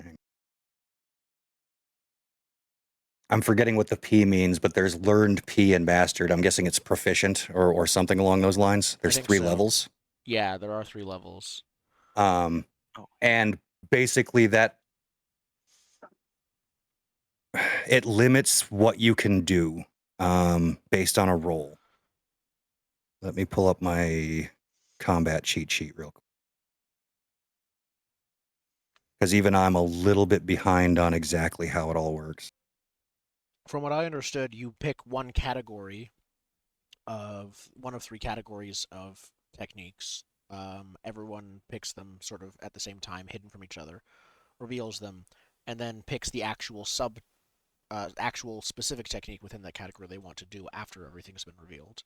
Right. So, yeah, those 3 categories are defend and maneuver, advance and attack, and evade and observe. Every technique will fall into one of those 3.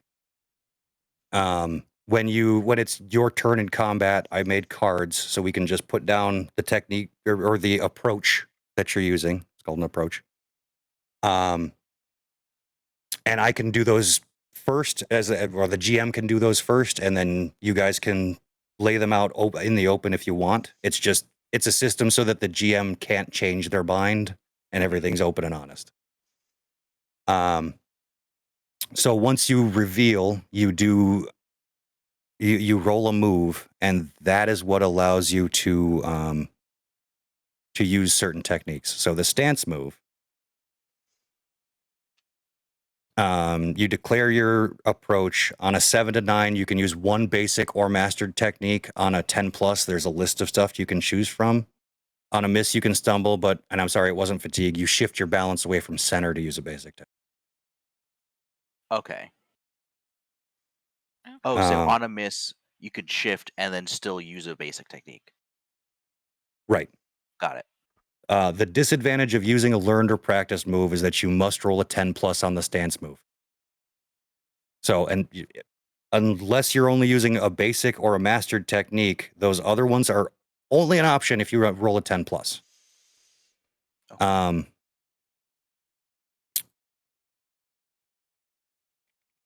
Okay.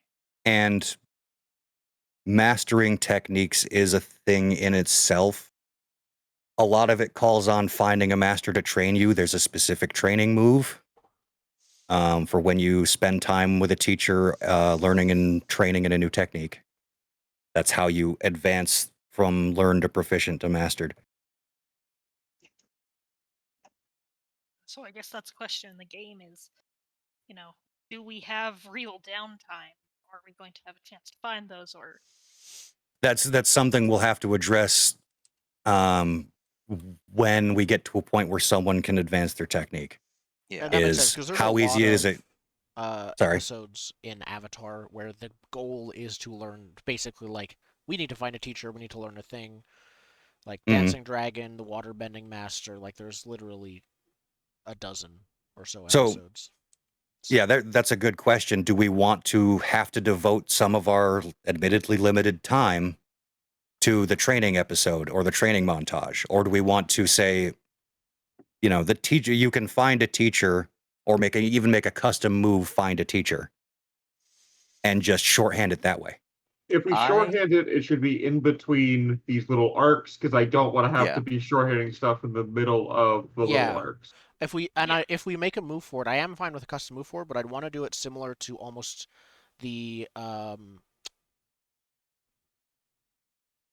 the pilot episode move, basically pilot episode procedure, where like we aren't just we don't completely handwave it. We say like, and this was an episode. We kind of detail out what the episode was, while this person was training with a master. These people did these other things. Like we basically we're not gonna fully ignore it. I want it to be. So you're There saying was an slot a episode. downtime episode in between each section. In between 2 sessions, yeah.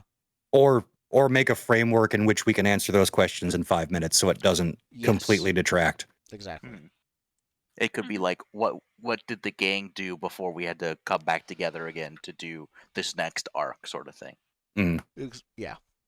Okay, so are we saying we train between arcs?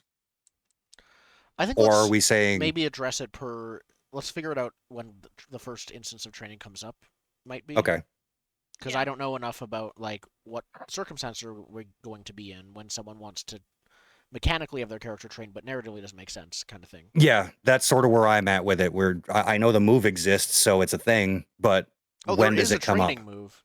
Yeah, there is. It's right here. Yeah, but but that's if you already have a teacher. Right. I see the problem. There's finding a teacher, as far as I'm aware, I may have missed something, is narrative. Okay. I mean, we could just agree as GMs finding it, but it's a matter of, do we want to go through doing that for a different person, or we could also just say in our chain gang there is a teacher. Well, a teacher, you'd need 4 because we're all different, or 3 rather. I think we've had 2 firebenders. You just need 3. Yeah. But then there's the constant question of, why aren't these entirely competent individuals doing what we're doing? Yeah. I mean, other combat maybe they're doing questions. other stuff. How does group techniques work? Doesn't group affect techniques us PCs. don't. They're NPC yeah, those are only. NPC things. That's when you get a group of NPCs after you. That's how we reflect scope of its size. Okay, so you do not take group techniques. Correct. But you can take universal techniques, right? Yes. Yes. I believe so. Okay.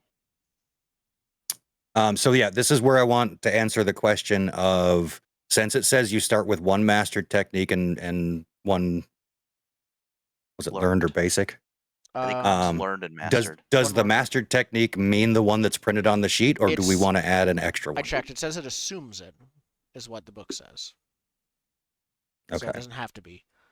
So we could just swap out the thing that's printed on the sheet for a different master technique? No, the thing on the sheet is yours. The thing on the sheet that is only specific found on to the your sheet. Yeah. So it could be blank and you can learn it later if you want to, but it is only available to you with your playbook. So if we're going with assumes it, you could say, yeah, we haven't learned this, we're mastered in something else. Yeah. Yeah, so it can be a growth option later on down the road for you specifically. But they, from what I've read, they do match up with like the general feel. And then how are we feeling about, because I'm just looking at the techniques. I think I'm in the right spot. It's what page? Page 280 in the real book is where universal techniques start. It just gives you like a list of them. Yep. So for bending techniques, there are some that are rare techniques. How do we feel about those? Yeah, so that'll be your blood bending, your healing, your seismic sense, lava. Bending. I assume metal bending we're not going to do. I mean, canonically, we're pre-metal bending. Yeah, how in canon do we want to be? I think is the question. I want to be able to look at the wiki for fun facts. But... So that's the amount of canon I want. So we'll do loose cannons then? Loose cannon. I mean, we always do loose cannons. Yeah. I'm thinking. Yeah, I'm building a Pai Show character. I don't know, like loose cannon. Fair.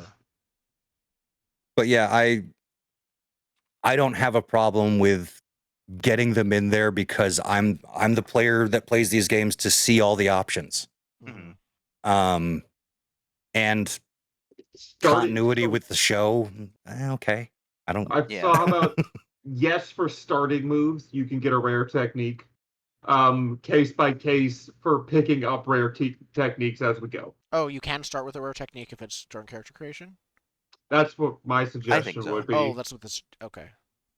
that like for whether or not to allow the rare techniques. Yes, for character creation, case by case, if you're picking it up as you go. Yeah, so it'll have to be like narratively justified at least in the story if you pick it up later. Yeah, more so than a normal technique would have to be. Okay. That makes me just want to take the lava one right off the bat. Combustion, you say? Combustion. Lightning? You can take 2 lightning ones if you want. On the subject of this stuff, take special note of how many evade and observe, how many advance and attack, how many of the other one there are, defend and maneuver. Where do They're different for each type of bending.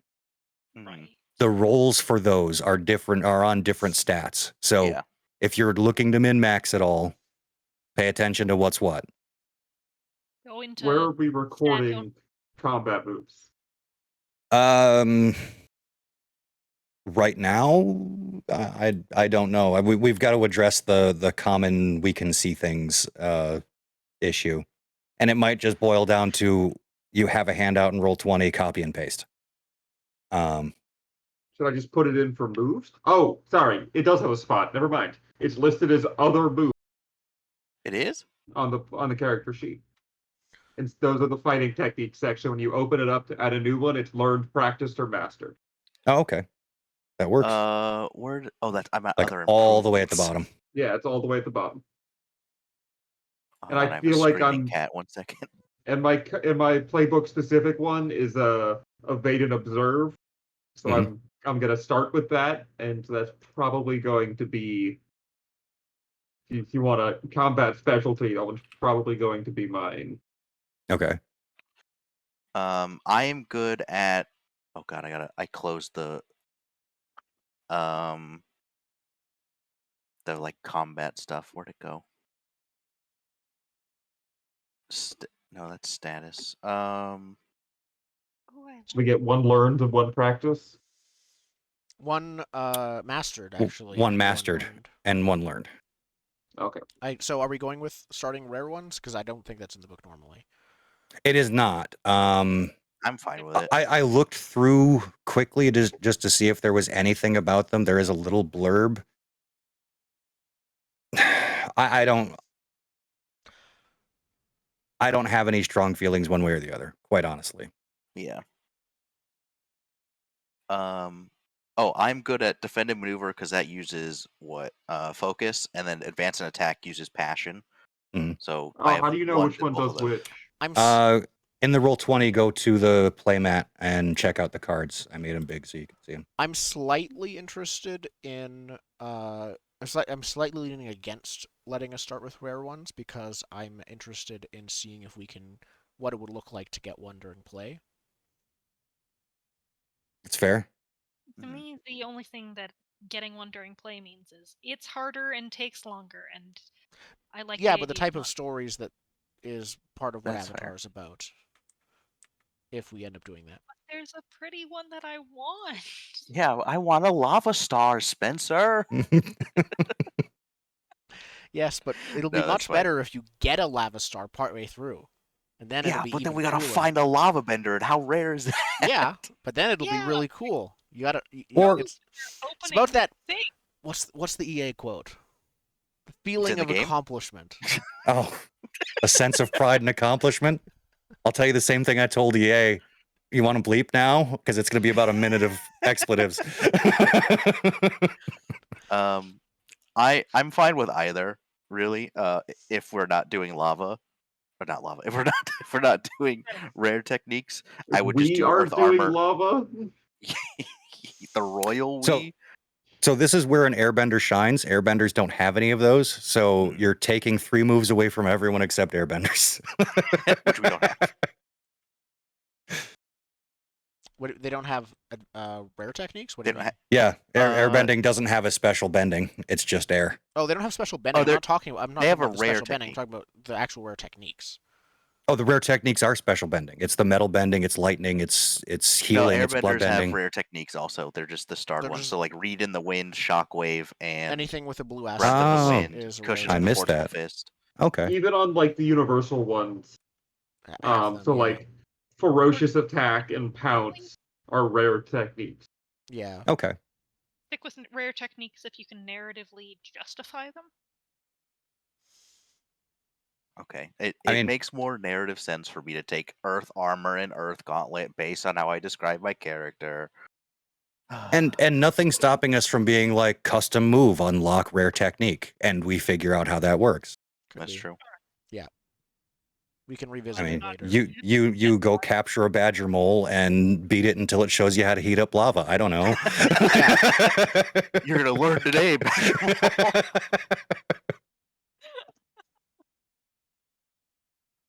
Mole. Any questions on how that works? So just so I understand, it's essentially kind of like a rock, paper, scissors where you choose like, here's the basic thing I'm gonna do, like defend and maneuver, I think is the one of them, right? Mm-hmm. You choose an approach, and then depending on how you roll, you can do a technique in that approach that you chose. Correct. And there are 3 basic techniques for all 3 of those. So you don't have to just rely on what you've learned. And you can only do a master technique if you conveniently Roll a 10 plus. No, it's the learned and practiced is 10 plus. You can always do a mastered, always do a basic. It's the in between where you really have to shine and rely on your incomplete training to see you through. Oh, I like that. Okay. Oh, I should see what my so I have a quick one is. question. From the perspective of not D&D, does an arrow count as a thrusting or stabbing weapon? I think is that. Where is it mattering? There's a technique I might take if it counts, basically, if I'm using archery. No, it's not thrusting. It's piercing, if anything. You don't stab with it. Yeah, unless you're known for arrow in hand and just, jabbing it at a guy. That would be stabbing. That's fair. I don't think I would. Which you can keep. You can also take bow fighting moves for the same, bow staff. Using my actual bow, just hitting them with it, because it's going to be a long bow. It's going to be bigger than me. It's the anime longbow, how the hell are you pulling that longbow? It's not going to be 20 feet tall, but it is going to be large.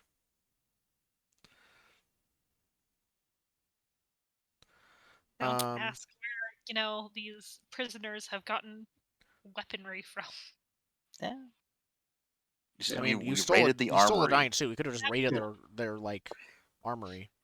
Yeah, look who's talking there, Iron Man. Where did you get a bow? Yeah. Do you want to do our midsection break now? Yeah, probably a good idea. We'll be right back in a few minutes. Yep. And then we'll talk about moves that we did or don't or considering taking. Yeah. I think I have mine pretty much down. Yeah. We'll talk about that when we come back. Yep. Okay. Let's see if this works properly. We have new art, and I need to do the music. Ooh. We are back with Avatar Legends Session 0. Yeah. So, I need to find a name for my character. Let me do that now. That's what we were talking about before we immediately came back. Where's the name list? In Roll20, there's a folder. It's just called Name Generator with a bunch of. I was looking at the name list in the book. That describes it and translating it into another language, and I came up with one that is all vowels, and I am going with it. I am Aeon, spelled A-I-E-O-N.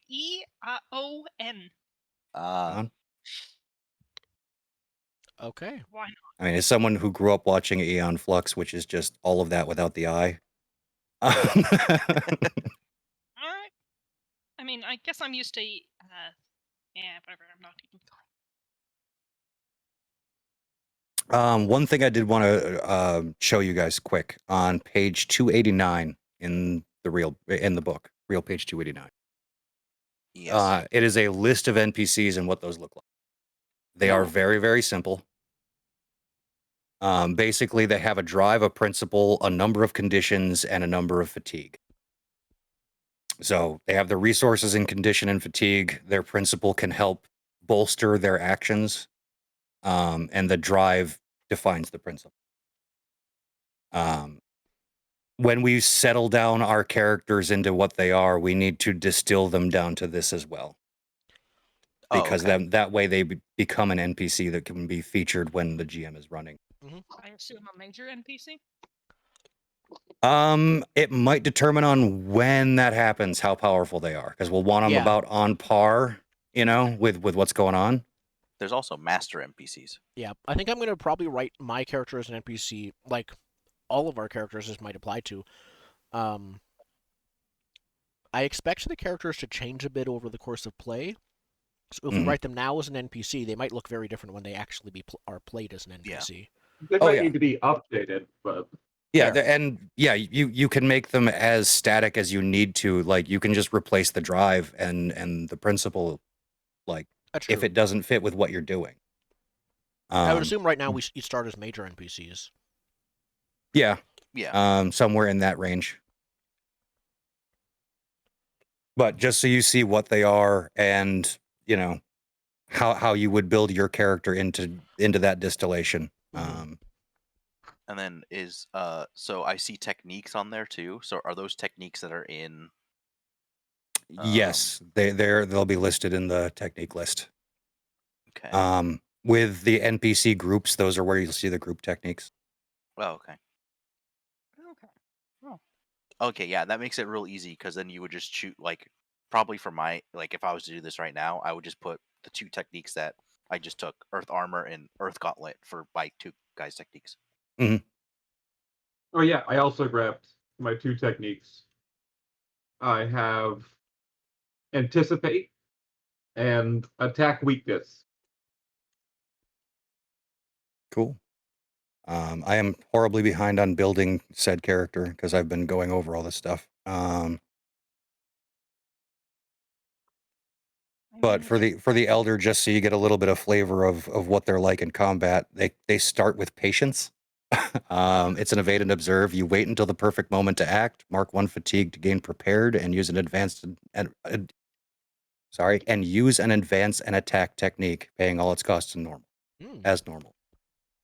Mark another fatigue to allow a companion engaged with that same foe to also use an advance and attack technique. Oh, so I can help people. Then do you have like a nuclear bomb level firebending technique followed up? As an elder, I start with 4 mastered techniques because I don't get advancements like you guys do. So yes, so you can just start with the nuke. I think this should be stated because I don't know if anyone said it. On our little character things, for what are they called? The playbooks. Under stats, it says add +1 to 1 stat very faintly, so we can add a +1 anywhere. That is correct. Yeah. Yes, we can. I didn't see that before. Stats are assigned, but you can add a +1 to one of them. Okay. So my our stats should look like. Oh wait, they're assigned. Yeah. So on the sheet, on the official sheets, it'll have a little number in red next to the stat. Yep. That is your starting stat. The official sheets. Perfect. I'll go look at those. Thank you. So if we can add +1 after the starting stats, mine are Creativity 0, Focus -1, Harmony 2, Passion 1. Yeah. I don't know where I'm putting the +1, but it's 0 creativity, 0 focus, 2 harmony, -1 passion. I put my 1 in passion, so Me at too, a base that reflects my pie show. passion at a base, mine is creativity -1, focus 2, harmony 0, passion 2, and for one of my moves, I'm going to take furrowed brow, which gives me a +1 focus to a max of +3. So now my focus is +3. You're just too focused to do anything. I'm so focused. You can't see you can't see the bark for the tree. No, because I like the idea of my guys okay, I gotta make sure nothing's gonna mess with the person I need to protect. I still need to decide who that is. So it's okay, is that a poison? No, it's not poison. Okay, you have crystal tunnel vision. I have working anxiety. That's what that's what that sounds more like. It's like functioning overanalyzing everything. Perfect. Hey. I have +2 focus, -1 harmony, 0 passion, +1 creativity. So my character is also pretty focused, but I think it's almost the opposite. They are they're very composed on the outside, but with -1 harmony, I don't think that's the case on the inside. But it doesn't come through in anxiety, I think. Fake it till you make it. Yep. Yeah. I channel the harmony is the channeling the spirit of the radish lotus. Like I have to be harmonious to be the master of Taisho. All right. I've got creativity 0, focus -1, harmony 1, and passion 2. Is anyone creative? I don't think so. I have I'm +1. neutrally creative. I have I'm +1. also neutrally creative, but is anyone positively creative? I have +1. That's it. Oh, you have +1? So Yeah. That's positive. That's good. since we're talking about that, this is the moves list, so you know what you're good at. Oh, thank you. I'll just do what I want to do and then let the low consequences happen. That's fair. That is That's entirely what I fair. was also planning on doing, just No, barreling through and failing. the other good reason to take a look at the basic moves here is it kind of gives you an example of the style of play and what's going to happen the most, right? So those are plead, push your luck, rely on your skills and training, assess the situation, intimidate, trick, comfort and support, and help. Comfort and support has been renamed to guide and comfort, but yeah. Yeah. Yeah, well, Where is... when you guide in comfort, roll with harmony. Yep. Oh, and harmony. Okay. And we're all not so great at assessing situations. Okay. Nope. Yep. I am very good at relying on my skills and training. Yes. Because we all always want there to be one, there is a help move. You mark 1 fatigue and give a +1 after the roll, but it's not in combat. Mm-hmm. But it says multiple sick. people Good. can help at once. So if Everyone you roll loves like help. 5, 2 people can help you to get up to a 7. We sort of covered the balance moves already, and there's the advancement moves, which are the growth questions and training. So everyone has their own special growth question too. Yes. And Yeah, mine's just- about being your friend. I'm going to be your most annoying friend. Where is... Everything is a Taisho metaphor, but I'm always there. Oh. Oh, I love my growth question because it's so vague. Mine is just... mine is, did you pursue a desire or goal of your own outside of protecting others? Yep. Did you stop focusing long enough to smell the flowers? Yeah, do you remember that you, in fact, are a person? And not just a tool for other people? Yeah, mine is just, did I learn something meaningful or important about my lineage, its members, or its effect on the world and others? So it's very, like, my playbook is going to be defining part of the Avatar world that is built into it. Mm. So you are a successor, right? Yes. What are you succeeding? So, are we going into character introductions? Oh, do we want it? Yeah, vague stuff, Cool. yeah, or real detailed, whatever you want to do. I thought we were, like, just slowly fleshing it all out as a... So, I think I am the so we've seen how, like, each Earth Kingdom city seems to have its own king or queen, basically, it seems. A lot of city-states. Lots of Earth city-states. Kingdom has a lot of city-states. I am the successor of the city-state that was basically the closest to the Fire Nation. And that lineage sold itself out to the Fire Nation when it arrived, instead of fighting back, making the Fire Nation's first push into the Earth Kingdom much easier than it should have been. Were you I forgot, were you an earthbender or, like, you were a weapon I am an specialist? Earth Nation, I am an archer, I am not an earthbender. Okay. Yeah, okay. And yeah, lots of people kind of hate them because of that. So the leader of my lineage is my father, I went with. Like many Earth Nation kings, he was rather sort of tyrannical as a leader. Like a lot of Earth Kingdom people back then were kind of warlordy. Authoritarian. Very Put it lightly. authoritarian. Yeah. So he was pretty tyrannical. When the Fire Nation basically showed up with their army at his doorstep, he cut a deal with them, basically. He's like, no, I'll just turn the city over to you. This wasn't like Boomy, where he's a known like ally of Aang kind of thing. This was like, I'll cut a deal with you, but if this is Fire Nation, I still want to be the your governor under the Fire Nation. This is he wants to be basically, we're gonna be grandfathered into Fire Nation high society, basically. Which, officially that happened. Unofficially, none of the other Fire Nation high society would treat him on the same level. So that's basically what happened. Is everyone hates him in the Fire Nation because he's a traitor, and and in the Earth Nation because he is a traitor. The upside to that is he's legitimately very loyal to his family and good to those close to him. Just a terrible, terrible leader. Very small scale is what he cares about. So he's like, okay, I'll protect my family and those close to me by getting us into the Fire Nation loyalty. But yeah, doesn't care about the rest of the country really. And I'm his daughter. So, yeah. Okay. That is my legacy. Do we want to tie your family into the bad thing that's going on? So they're thing? Well, or the organization that was making the technology we stole or whatever. Ooh. Could have just been I think that makes sense.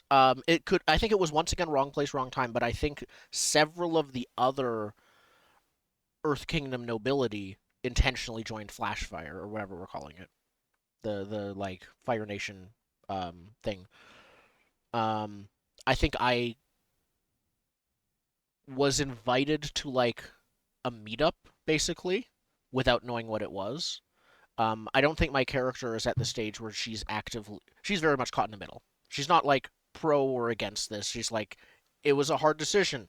I'm not saying it was right, but I'm not saying it was wrong.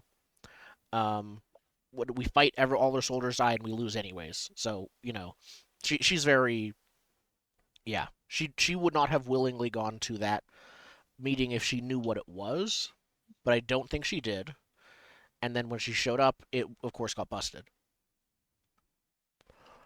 I think, yeah, and I don't think her father had the political sway to get her out. Okay.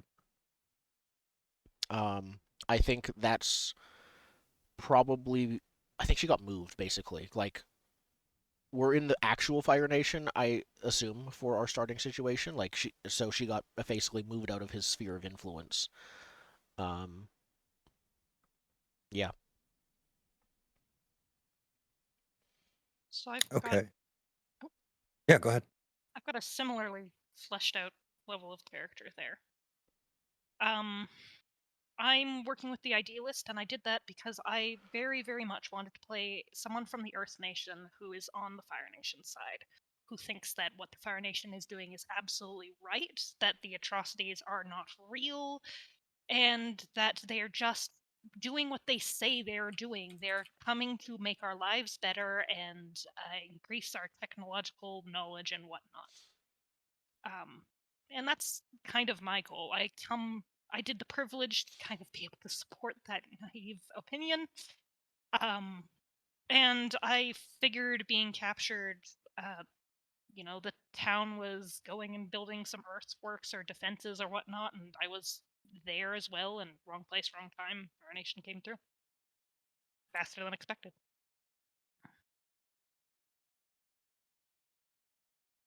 For myself, I mean, I sort of mentioned it a little bit already, ex-Fire Nation soldier that was, probably helped. What's the correct word I can use here? I guess exterminate an air temple. Saw the saw what that did and walked away.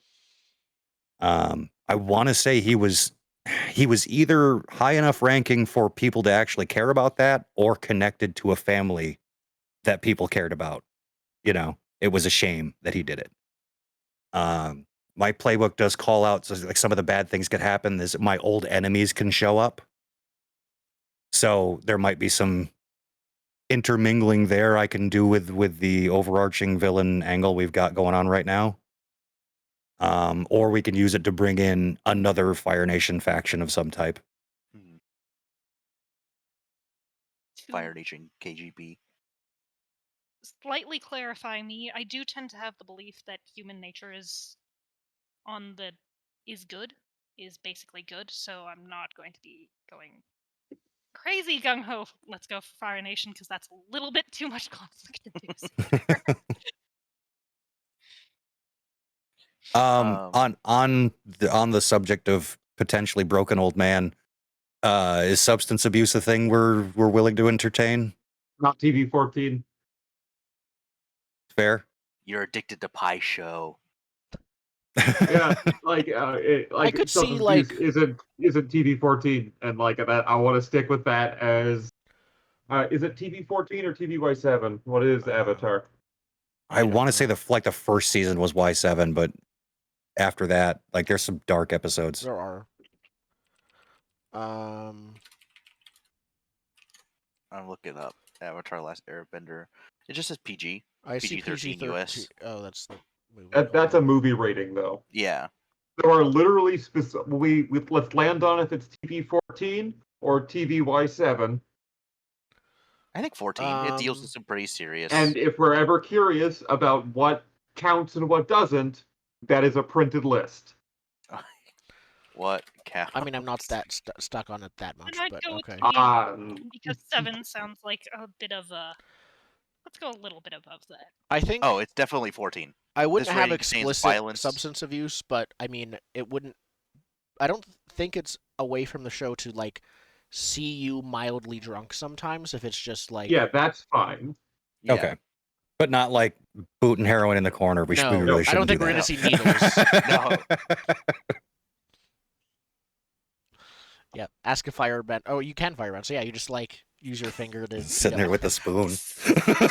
Yeah, I don't think that'll be a thing, but no, I think booze is fine. Okay.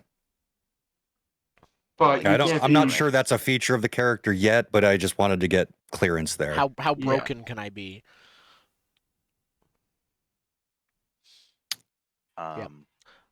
So my character is a little more nebulous right now because like the main thing about my character is my ward, and I haven't picked my ward yet, right? Mm-hmm. But basically his name is Baohu. I imagine him as a tall sort of pudgy guy. Not like super fat, but I imagine like Red Guardian from the Black Widow movie. He's like that kind of fat, right? Like he's still muscly. Well, Red Guardian is built like a tree. Are you kidding me? No, it's not fat. Yeah, he's dad bod. Well, doesn't his like gut stick out of the Red Guardian costume? A little bit, but also he can stop a bus. So like, yeah, but that's because he got super soldier serum. I'm not gonna begrudge the beer belly. Yeah, he's got a dad bod basically. I'll put that dad bod. And really, anyone else other than the old man could be my ward, and I could have good reasons for it. But I haven't done that yet. But yeah, he's a earthbender from the Earth Kingdom. Probably like worked for. Well, he's from the military, but all his other background I have as collector. So I like to imagine he likes collecting little minerals. And then he uses that in his earthbending. Yeah, I think that's basically it. I have history questions I need to answer, but that'll come as they come. Okay. Yeah, on that, actually, in Roll20, there is a map for a PC web. Oh, yes, I will go there. Roll20. As I said, it's ugly. I don't do colors well, but it provides connections. We can write along the lines in our own colors what the connection are, like how you view the other person and how you know. Would Oh. get through said map? Oh, just click on the little blue page toolbar. Thank you. Yep. Mm-hmm. Sorry, I made everyone co-GM, so I can't pull you to it. Yeah. So GM'd one game before, so not hugely used to the tools, but fair enough. good. Just call it out when I say something like that, because. But yeah, you can put your playbook or your player name in the circle, and on the pieces of the line that are your color, just write how you feel about that character, so we can get some relationships going. Mm-hmm. Okay. I think I want, first off, I have there's also connections on our playbooks, but it doesn't have a space to put those. Yeah. Oh, in the Roll20 doesn't have a space for them. Oh wait, not everyone has connections. I think everybody does. They're like specific history questions. Oh, okay. And that would be like the first step of the character web, is defining the connections and then seeing if we can find other ways to connect all characters. That way everyone has strings to pull on between each other. Yep. I'm just writing everything for my character creation down in text, and I'll figure out the playbook later. All right, I know exactly this one connection. I will, whatever your character's name is, Zen, is how I feel. Zen, quote unquote, looks like they're more than capable without my help. I'm glad some of us can take care of ourselves. You're Fair an enough. old firebender man. Perfect. Let's not talk about the airbenders, but you're good. We're fine. I think my character's name is Quiwa, is how it's pronounced. And looking at connections, who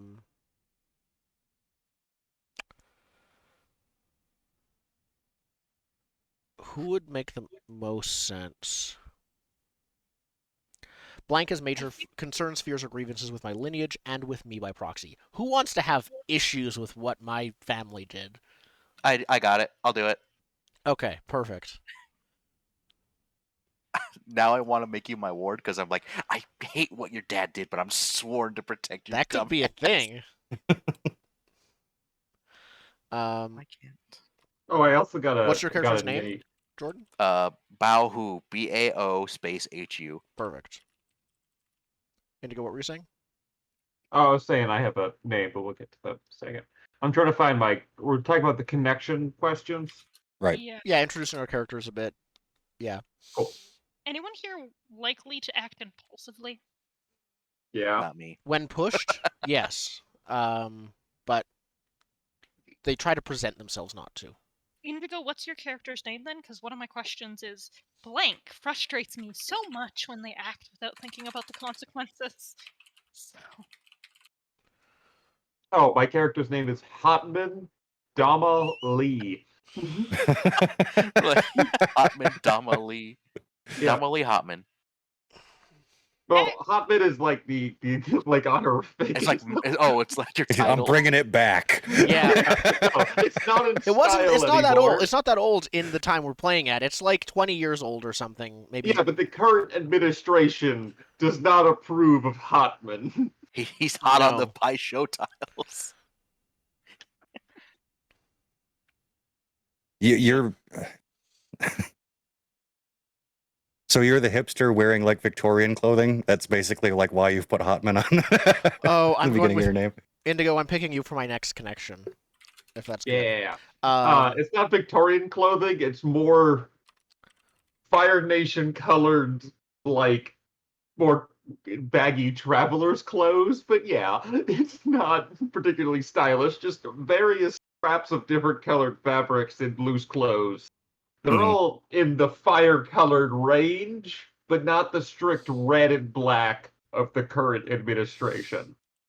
Okay. What's your character's name? Hotman something Lee? The actual name is Dama Lee. Dama Lee. D-A-M-A.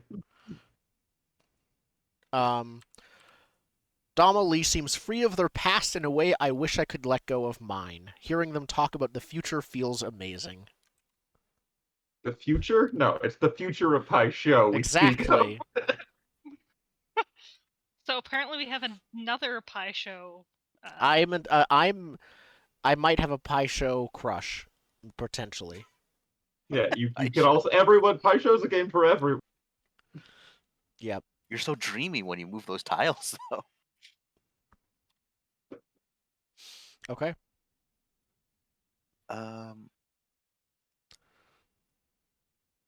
I think I gotta make Spencer my connection for my ward, but I want to ask: did your whole family go along with? Okay. I think it's one of those things. So,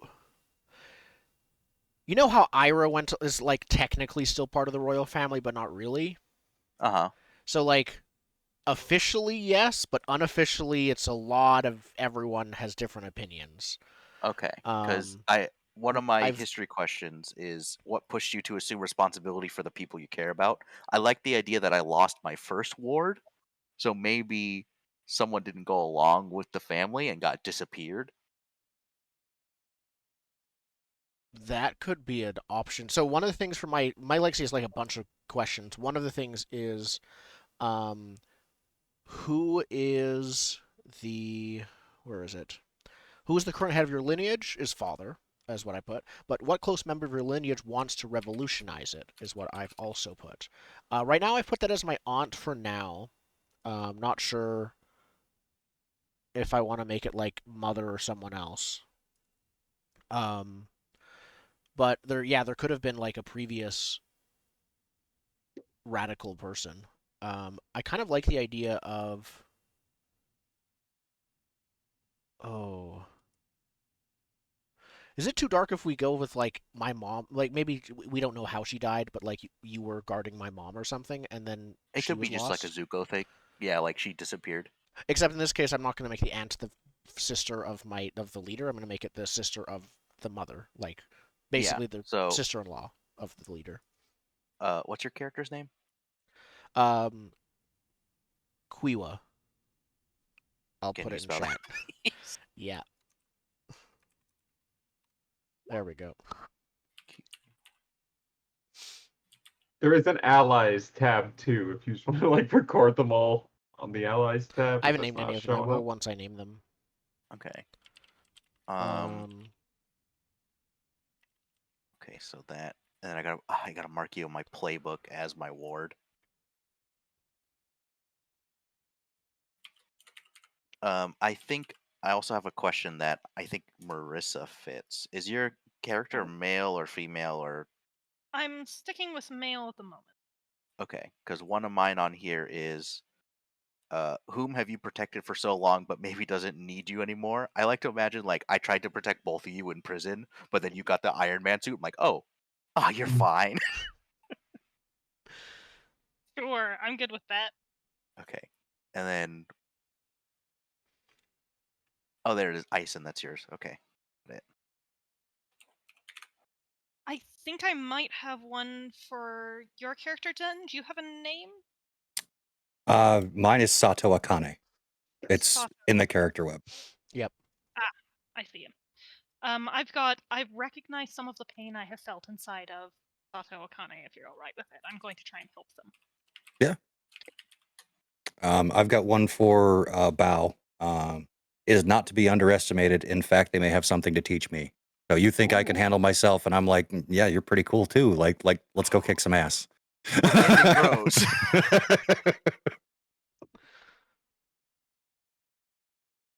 Okay, let me put your Sato Akane. Okay. My other one, though, I have a feeling it's probably going to be Indigo's character, but I'm not sure. I care about blank more than they know, even though they are probably my most frustrating student. Yeah, that might be simply on the bounds of I'm the only other firebender.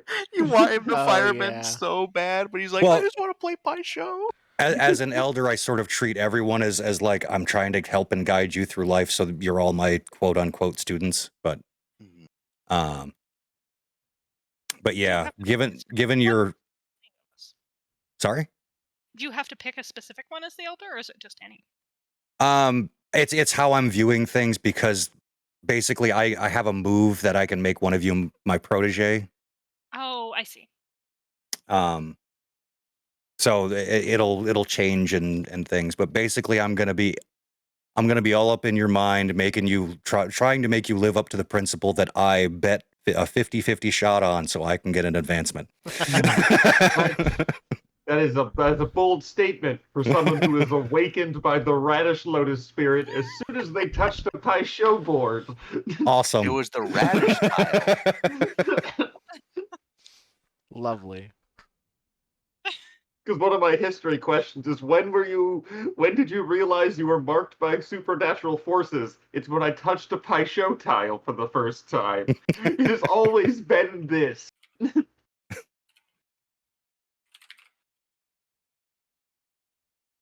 I have connection questions too. Mm-hmm. So I believe blank will play a crucial role in my fulfillment of my destiny for good or ill.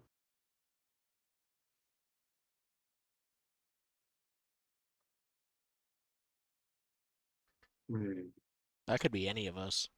Yeah. You could just choose any of us. Funny thing is, if you run a sports tournament arc, your character would have to be like a big NPC in it then. Ooh. In that case, I'm just thinking ahead. If we do have a sports tournament arc, one of us would have to be fighting you in the finals. Yeah. Oh, it might be just it might be a pie show tournament arc. Yes. Or it could be, but one of us might have hidden talents, hidden pie show talents they're unaware of. Oh, I was thinking that like my character gets shunted into the professional tournament, and you're working in the we're in the open section. Tournament. So I'm just like the losers bracket. Yeah, so I'm just not featured in the arc because I'm in the professional bracket. So like at the end of the thing is like that was so difficult, and then we just go up to you and you're like, oh yeah, I won. Yeah, it's just like we beat it back up at the end. Yep, and you just have a bag of winnings. Yeah, and we're like, it's so much money. It's open. It's just pie show tiles. That's what the winnings are paid in. Rare pie show tiles. Rare, These are shiny. Yeah. They're made out of real human bone. Yep. That's perfectly fine. But yeah. Which one of us has a part to play in your destiny? So who has a part to play in my destiny? So we got the Earth Princess, we got the Old Man, we have the what's Iron the one-liner description of your character, Jordan? Crystal Knight. Crystal Knight. Crystal Knight. Iron Lad, I think, is my Iron Lad. Fire Nation sympathizer is what I'm going with. That's fair. Now you seem particularly helpful in the pro pie show circuit. But which one has the which one has the radish spirit like warned you for good or for ill about? Listen, I'm gonna appeal to Indigo's like inner demon right now. Roll a d4 for the radish lotus. That's fair. Who has the radish lotus deemed is good for your destiny? Well, it's either for good or ill. So if you want to answer the other d4 one, then a d2. If you want to answer the other question first, if that's easier to answer, then you can like exclude that person from this question. All right, I got 4. So 1, 2, 3, 4. Old man, you're Sweet. Now D2 for good or for ill. Oh no, we'll find that out in play. Oh, okay. So I'm going to be in the training montage, making you hit a frozen side of beef and all kinds of. Yeah, we got to cook it. You got to cook the beef on the end. Yep. You have to beat me in pie show before I'm done cooking this meal. I just mean with like fiery punches. You got to cook the side of beef. I'm entering in a custom connection with Marissa's character of having backwards views about the Fire Nation. That's fair. Like, I don't think you're irredeemable. I think you're misinformed. Yeah. That propaganda machine is intense.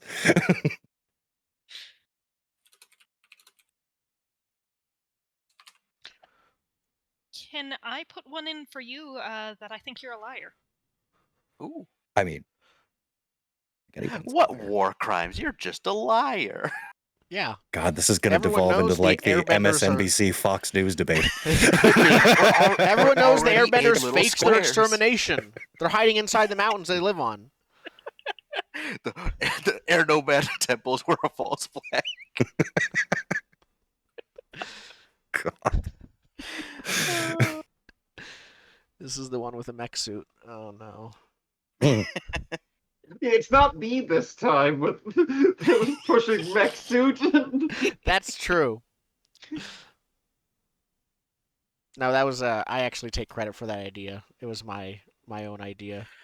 We talked about it, and I was like, "You want to be tech? What about a mech? Primitive mech suit?" Spencer, what are your balance sides?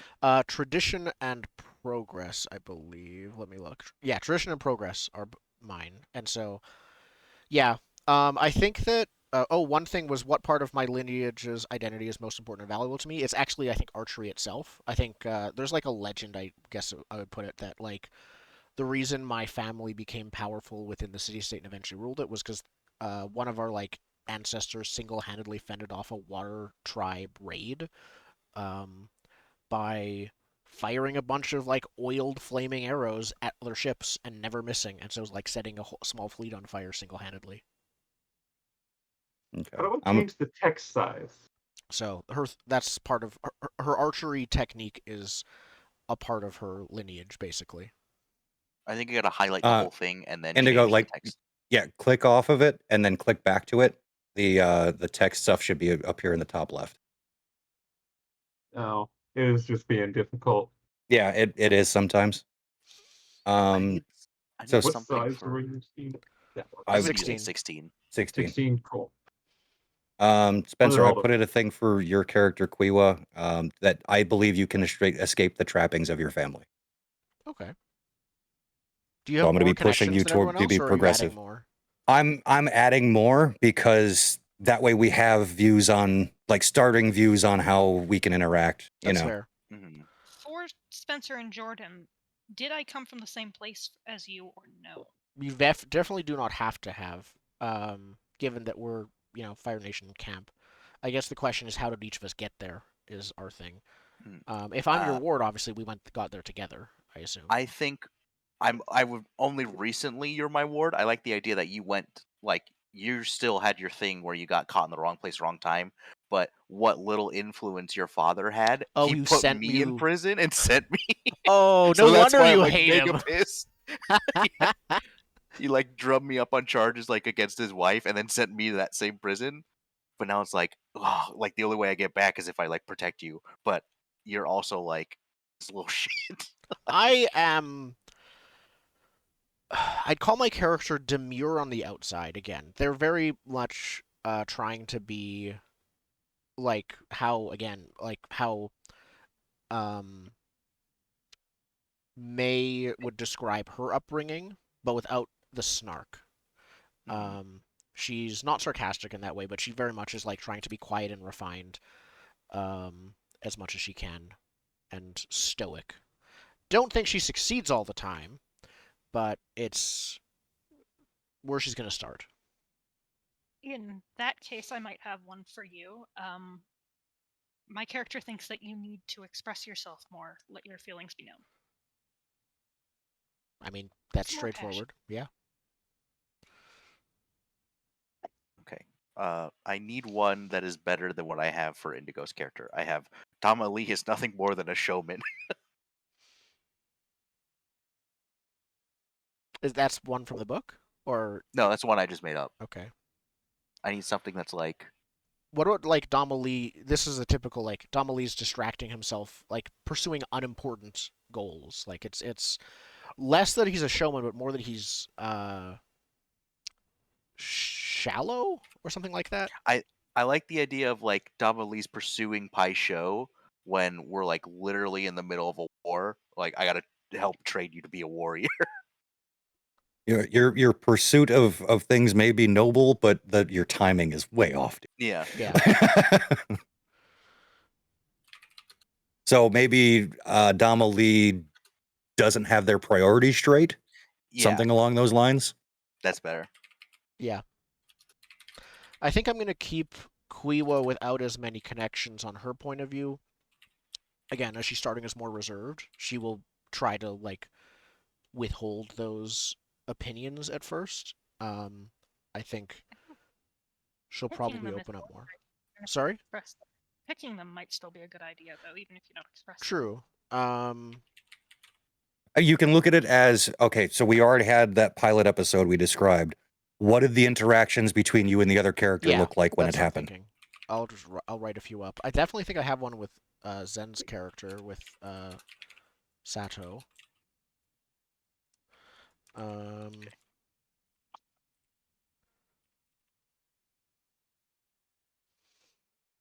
Different color.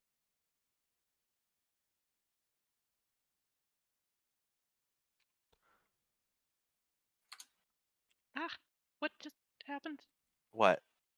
I was clicking to try and read something that was written on you, and it disappeared. Because I deleted it because it's the wrong color. I do not like you because of what you represent, and that you don't. Your Fire Nation doesn't like the Fire Nation. Sato will be nothing but trouble for me and my family. Fair enough. And that's true because I'm like, no, get away from them. They're Nazis. Yeah. I wrote the second question for my playbook. Being around Aeon helps me put my destiny out of my mind for a time. Why? You have a mech suit. And you can't play Paisho in the mech suit. Yeah. I'm just fascinated by robot fights. Who isn't? Beautiful. Mm-hmm. Okay. I mean, it still doesn't look like the right color, but whatever. I have another one with Ion. Either way. That Aeon is a child with childlike ideals. Are you a male or female? Male. He will learn in time. So it's like, yes, you don't think the Fire Nation is doing anything wrong, but you'll learn with experience, and I'm gonna have to make you. You're gonna learn that on your own. I'm not gonna be there to help you. Yeah. I'm trying to figure out how I feel about you. Like, when you were saying that I was the person that you used to protect, at least in the prison camp, for a little while. But if your ward was there, what did that look like? I think you two are probably like. I'd assume you're similar ages. Seems reasonable. Yep. Right. Like, I just assume I view you both as children in a prison camp, so I'm going to protect the children in the prison camp. But now you have an armor suit, so it's like, oh, okay. So that's a good question. How old are each of us ish? That's a good question. 16-ish for me. What does the game say our ages are supposed to be? Doesn't actually. It doesn't say. Somewhere in the preteen to late teen. I think it's normally old man range. Yeah. Well, the playbook specific for Elder is that you are older. It breaks that rule. Yeah. I've decided my view of Aeon is basically going to be the reverse of their connection with me. Aeon needs to learn when and where to speak and when and where to shut up. It's like, I don't care what your views are or aren't. You're saying like firebending is fine views in front of people who hate firebenders. That's stupid. I'd like to imagine my character is older, but not old. Right? I want to say like late 20s.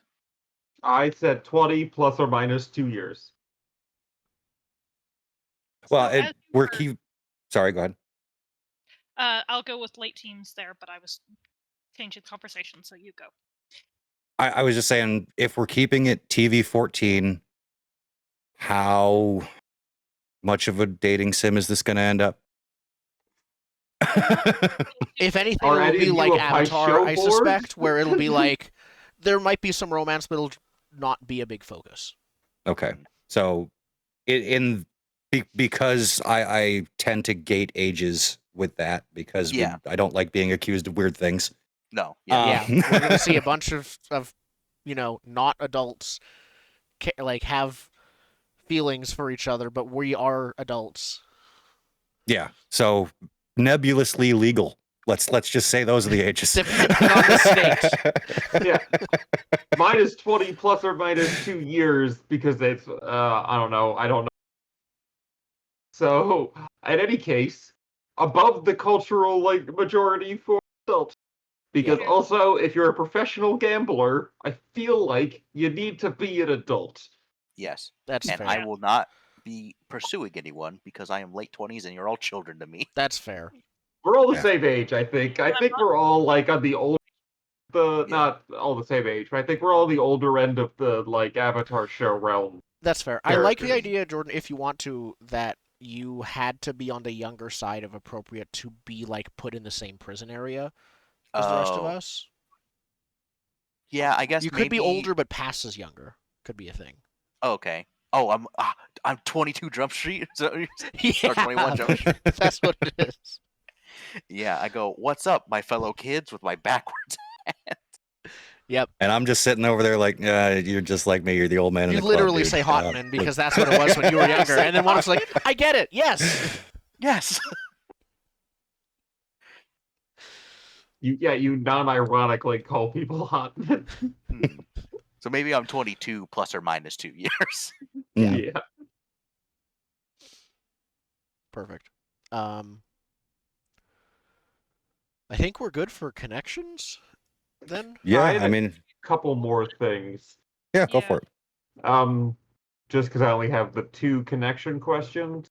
Mm-hmm. So I'm going to use a couple of my history ones. That works.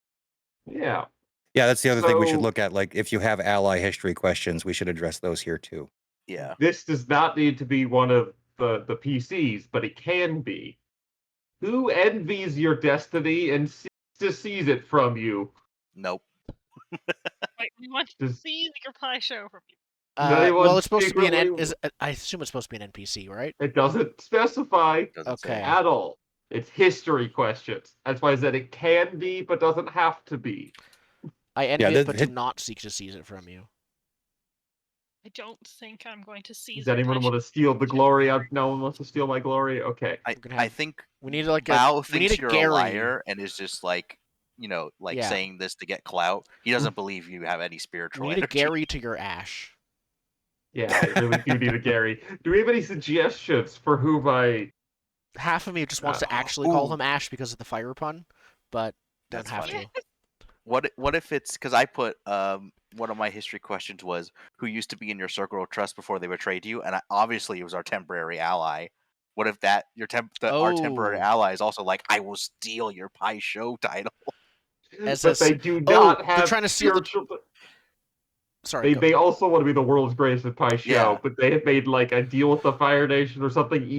What if they have gone the evil route? What if they want to corrupt pie show by if they're Fire Nation anti-Fire Nation terrorists? They're like, we'll use the platform of having won the tournament to say something like hashtag. This is getting way too political. Hashtag free the city I'm from, which totally hasn't happened in real life.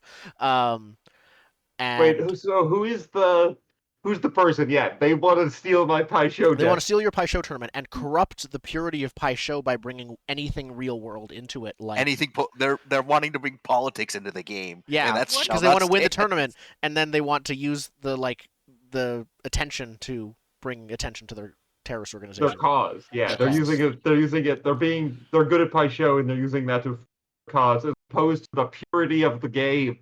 Yep. What if they actually succeeded in stealing your favorite pie show tile on their way out? Yeah. Ooh. So who's their name again? We did not name them. I like the idea of Ash because that's the Fire Nation name and a Pokemon pun. But it's let's do Ash. Ash.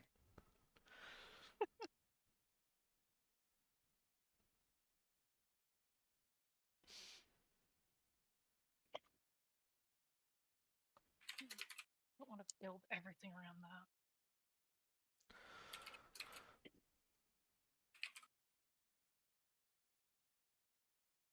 I'll add my other one that I don't believe you're spiritually destined for this. Yeah, you're just having hallucinations. Maybe there's. Yeah. Did we want to go over history questions and generate the NPC list from that? Because it looks like mine are going to generate a couple. Mine don't really generate any. Mine, I mentioned father and aunt. I think that's it, basically. I think I generate your mom too, right? Yeah, we talked about my mom. Yeah. Everything else is more like, what do I carry that reminds me of the place most associated with my lineage? I think I managed to take back like a family heirloom bow or something. Like my weapon is a family heirloom, but nothing else specific. Okay, so in the intervening time, let's create a Google Doc, put all of our history questions in there so they're publicly accessible. So as GMs, we can use those to draw in threats and enemies, things like that. Sure. It is possible there will be more dead moms on this list. I mean, you can never have too many dead moms. Did you Player know characters have killed so many mothers.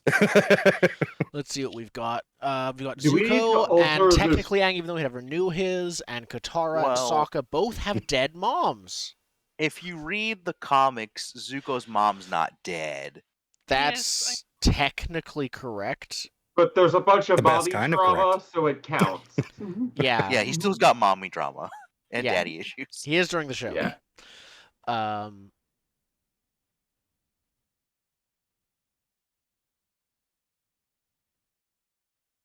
You're not that old Yeah. then. How old is your character as an elder, Zen? Because like, if the attack was 10 years ago-ish. Yeah, I hadn't really defined it until we defined how far away we were from that. So I'm fine with anything like 35 to 70, really. It doesn't matter. Okay. Mhm. You're like, you got your first gray hair, old man. Welcome. Yeah. We'll get you your wheelchair. And you're still just doing like push-ups, and you're still like completely physically fit. Well, I mean, if Boomy is the, is the ideal of what you're going to be like at 100. That's fair. Yeah. 112. Yeah. Humans and Avatar naturally grow more fit as they age. That's how it works. Yeah. So the looser and baggier the clothing, the more jacked you are. did someone say they were playing Pai Sho with me?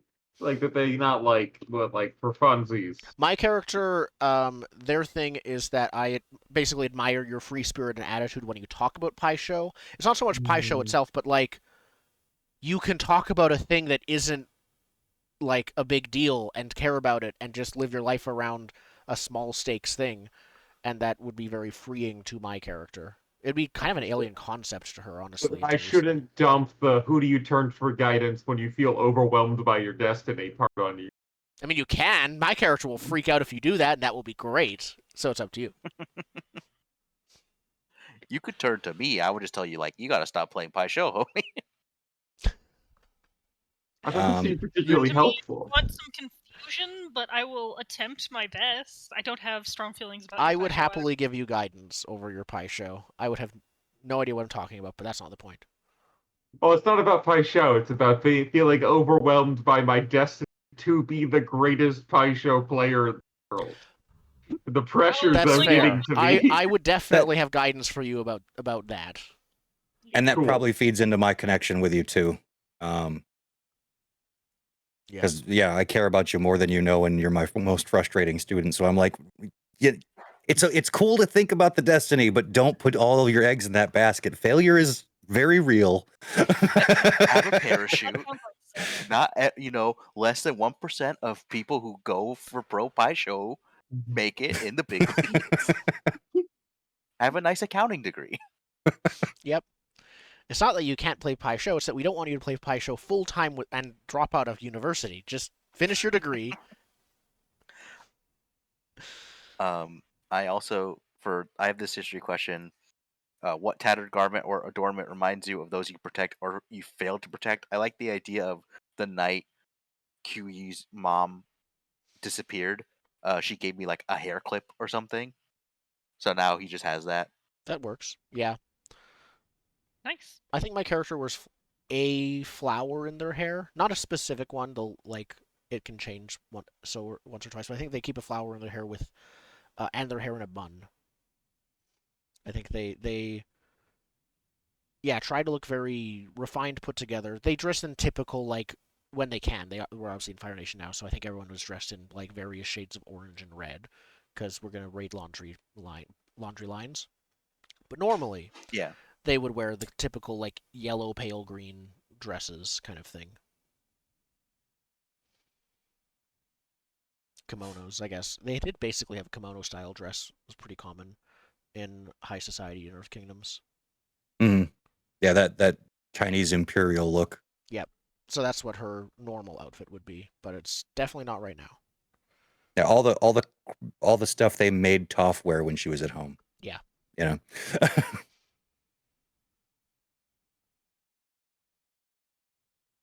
But yeah, am I on the right one? Yeah. My history questions will basically introduce. There was a great legacy that I was supposed to inherit and relinquished. This is IRO history questions. The someone who never forgave me for turning away. Still an ally and confidant from my past. A outfitter uniform I wear to remind myself, so I'm probably still wearing like my Fire Nation armor. And why I'm committed to this group of people that I'm with, these kids. Which is something I'm still sort of working on. I think it's more like getting older, realizing your own mortality, and wanting to pass on your knowledge to the people that seem like they deserve it. And you guys, aside from the Fire Nation sympathizers, seem like hopeful kids for the future. On my history question, I've got a who helped you through your grief and what did they teach you? I'm almost certain that that is going to be someone from the Fire Nation.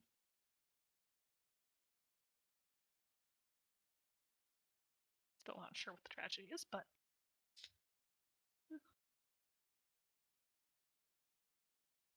but yeah, I think if we address those in the off time, flesh it out, like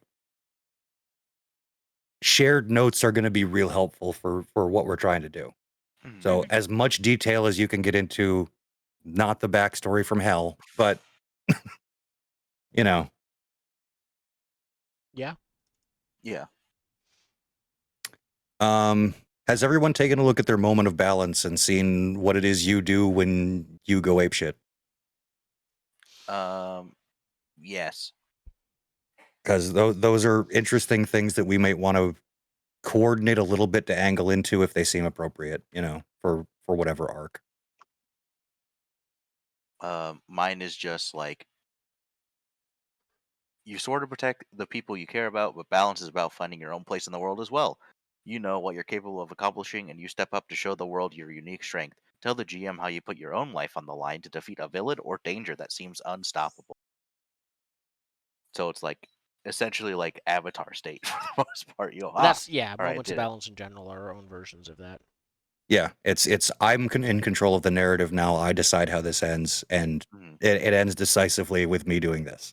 Yeah. Yep. Mine is actually you will always be anchored to the past, unable to escape the painful lessons you've learned, but now you can hold the weight of that experience with the humility true wisdom brings. You look upon the current situation with unbiased eyes to see the truths roiling beneath the surface. Tell a GM how you wipe away whatever conceals the truth so no one can see things as they once thought they were. So my moment of balance is right now focused on Marissa's character. 100%. Bring out the bodies. Yeah. Mine is destiny can be can be a frustrating thing, demanding commitment while leaving you in the dark about its timing. But now with your soul in balance, you can see this is the moment you've been waiting for. You rise to the occasion, bolstering others with your unique spiritual gifts. Tell the GM how your sincerity and resolve together win the day and inspire all those around you. I can see that working. Mine is, you may never escape the legacy of your family, but balance allows you to learn from them without defining yourself in their image. You call upon a resource of your family to innovate a new solution to an intractable problem, never forgetting who you are in the face of incredible danger. Tell the GM how you knock down obstacles that seem impossible to overcome and save the day. Cool. Yeah. Mine is, the pain of the world can be overwhelming, but balance brings peace. You bring everything around you to a stop. Villains, arguments, disaster, and set the world right. Tell the GM how your compassionate actions end a conflict utterly and completely. Yeah, that's definitely a third act moment of balance right there. Yeah. Minus, how does friendship win the day? Togetherness. Yours is the how do you ends of the make first everything Guardians right. movie. Yeah. We work together to solve the problem. Mine feels more like I hit things. Blades. Mine's like, yeah, no, I've called upon the resources of my family to help, and resources of my family are politics and muscle and servants. Could get a small army, I guess. Or that's when you finally seize control of your family and start doing things your way, you know? Like That's one way to do it, yeah. I need another thing on this web to connect me to Jordan's character. I'm also trying to connect to Jordan's character here. How do you relate to us? It's your job now. How do I feel about you? How have you made me feel about you? I've basically mocked your destiny, more or less, without like openly mocking your destiny. Yes. And I think Aeon's a little fascist, but like, you know, like Aeon's got to learn by themselves that like the Fire Nation are bad. You know, but Aeon has a cool mech suit. Aeon has a cool mech suit. That's in the win category. Yeah. I that's why I'm not needing to guide you, is because like you can listen, you're in a mech suit, you're fine. You can go figure out war crimes by yourself. You're good. I gotta deal with Princess Merida over here with her bow. Luckily, there's no druids in Avatar. Yet. Yet. I mean, what about the swamp benders? I meant with transforming into a bear. Yeah, fair. What if bears so could maybe get something bending? along the lines of you're looking and thinking too small scale. You have to look at the bigger picture. For who? For Jordan's character, yeah. Like your thing to me is like, let's look past the war crimes, right? Technology. Yeah, that could be it. Show off the mech suit. Could not be one thing. necessarily look past the war crimes. Look past this one person. There are more people out there that. Yeah. Like, why are you wasting your time protecting one person? You're capable enough to protect it. Oh. You know, you're too focused. That's fair. That could work. Yeah, my focus is 3, so that's a good. You're missing the forest for the tree. I also have one of those for you. That you're too focused on the worries of the day instead of living their life. Yeah, it's got to be hard as someone who's devoted, a devoted protector, to have a sense of self, right? So yeah, that's a possible exploit there. Well, that's my whole balance track is between self-reliance and trust. So self-reliance is like, oh, only I can protect you, and trust is I trust you could protect yourself. Mm-hmm. Yep. And since we can use those shifting balance moves on each other, like these connections can be good groundworks for why we do that. Well, because you're my ward. We try to go out and our cat says no, stay in, and we're like, no, I want to go in. So this is the part of my ability that like relates to you, Spencer. You can always call on me to live up to my principle without shifting your balance away from center. Okay. And you get a +1. Yeah, and when I call, so you could be like, "Hey, protect me," or "Leave me alone." And then live up to your principle when you take action according to values. Call someone out. Yeah, when you openly call on someone to live up to their principle, shift, normally at least, it would be shift your balance away from center, then name and roll with their principle. Interesting. So I'm rolling with someone else's principle.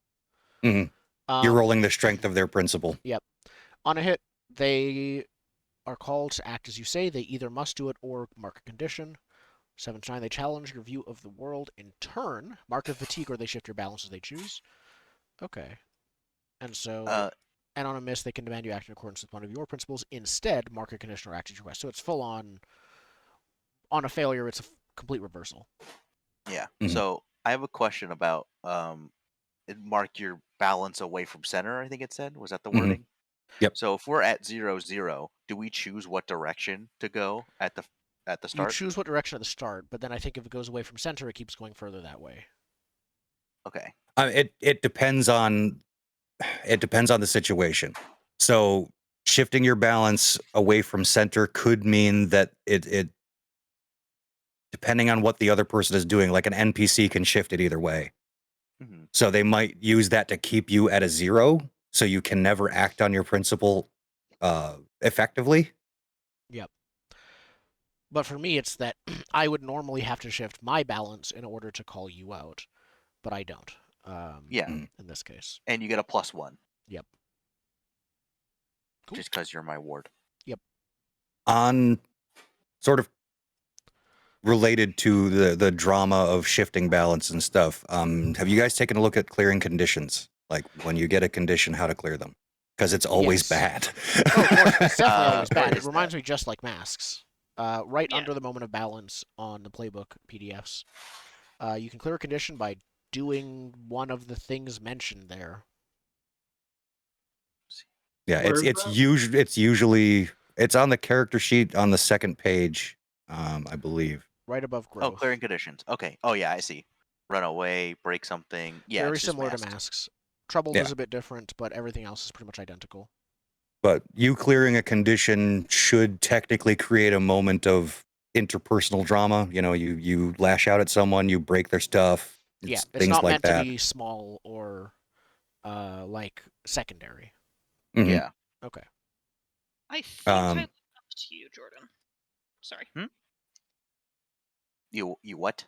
I think I look up to you. Oh, okay. Sorry. No, you're good. Yes, I want the little fascist to look up to me and turn away from fascism. Perfect. I mean, we've got a good solid foundation, I think.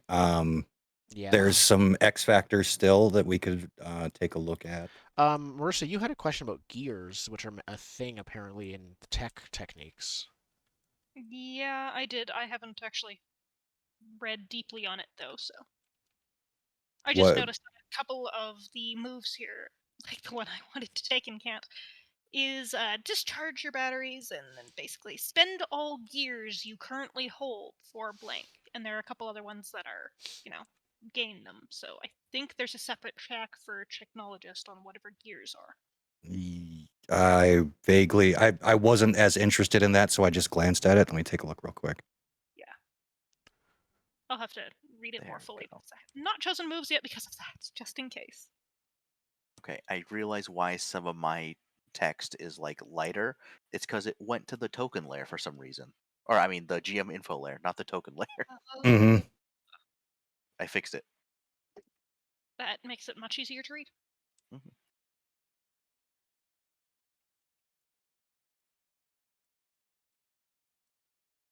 Gears are just technology hold.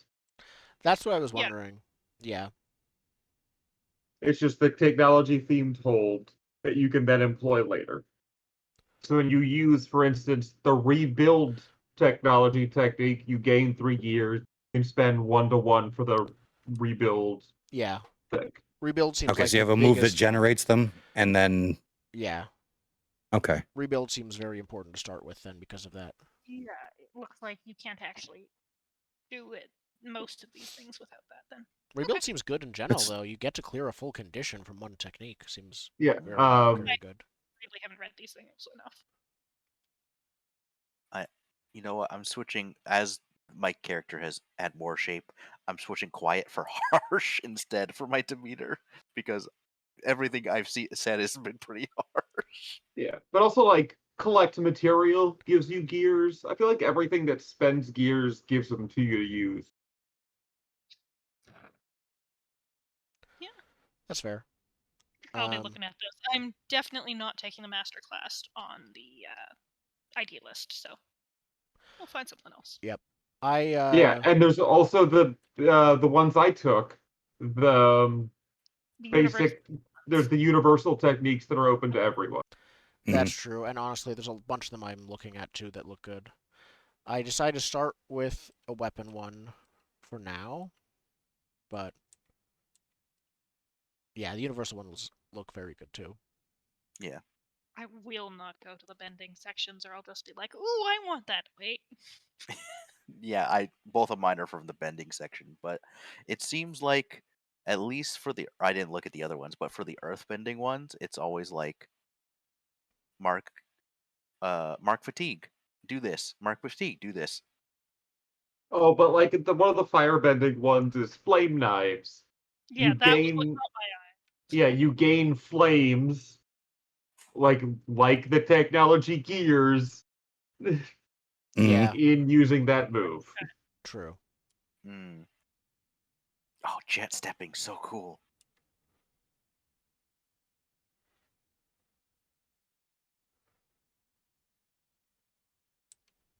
Yeah. I think, yeah. Yeah, jet stepping is cool. It's like you can't keep up with me. I am fire blasting my way out of here. But the funny thing is, earthbenders have dust stepping, which is, I think, the exact same. Wait, really? Is it just exactly the Let me same? see. Advance to a higher position, become favored and prepared for the next exchange. Any foe engaged with you mark 2 fatigue or Yes, block. it's exactly the same. They It's the didn't same, but even rewrite earthbending. it. Earthbenders can fly. Can you? I assume there's a limit. You can't really use the same technique multiple times in a row.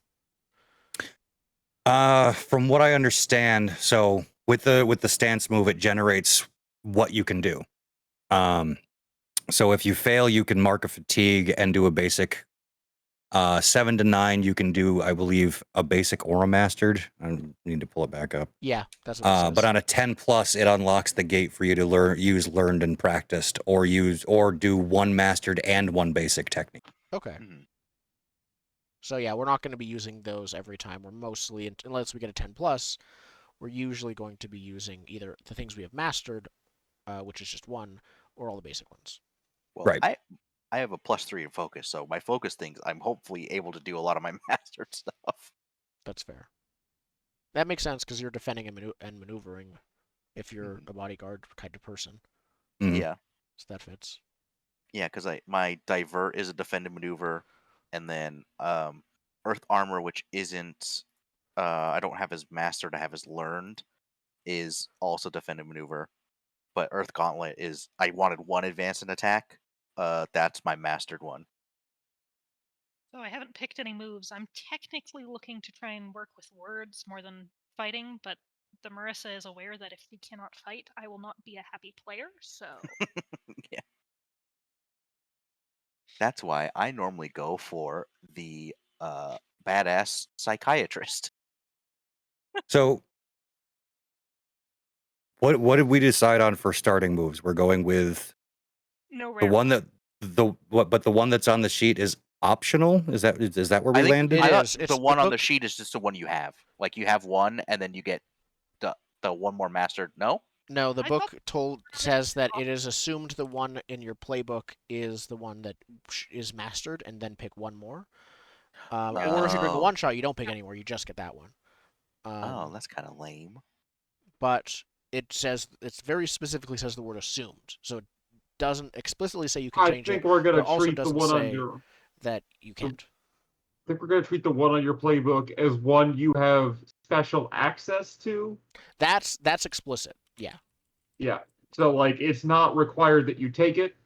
It is just like if you're gonna be the most razory razor, you're gonna take the razor move at master. Yeah. I Okay. am keeping my playbook special move, which is called break, by the way. I can I am target also someone's doing equipment, that. and then I can. Is yours break as well? No, I'm also doing my playbook Okay. special. Mine lets me target someone's vulnerable equipment and then render it useless or broken, basically. So I can basically start sabotaging with my arrows from a distance.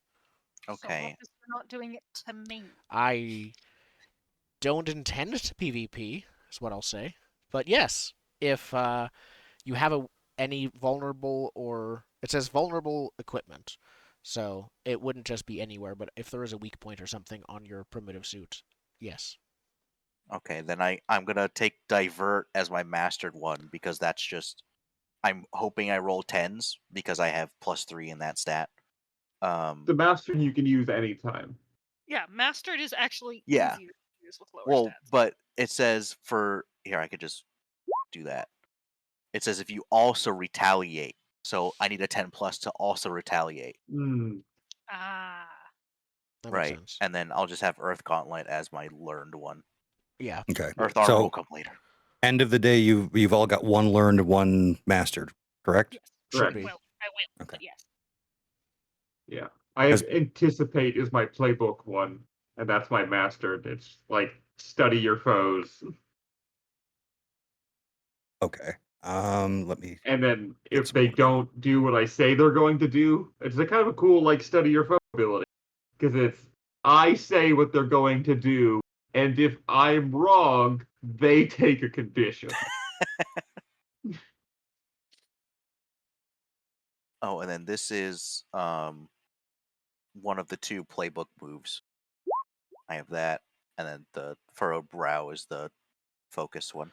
I decided to switch to upping my creativity to +2, since that seems looks like I'm focusing on evading and observing as my main techniques a lot of the time, and that uses creativity or harmony, and my harmony sucks. Yeah, I don't need focus. Focus is defense. I have a bodyguard for that. It's fine. Yep, you're playing into having me as your bodyguard. To be fair, I'm Okay, not so- getting into the thick of things. I'm staying back and firing at weak points. It's true. So with mine, I start with patience, and I can add 4 more mastered techniques. So that'll be fun. I don't have to name the techniques at creation. Instead, I can choose them whenever I like, even in the middle of a combat exchange. Oh. Yeah. Middle of combat. Oh yeah, I have lightning. Did I mention I was a combustion bender? Is combustion even on this list? It is. There's one is combustion explosive power. blast. Oh yeah. Well, to be fair, we only ever see one combustion power. Yeah, it is just blow up. So. Mm-hmm. I do like the surprise of a bomb. There we go. Oh, here's the limitation on that. Until I open up a new slot for another technique, I cannot learn new techniques.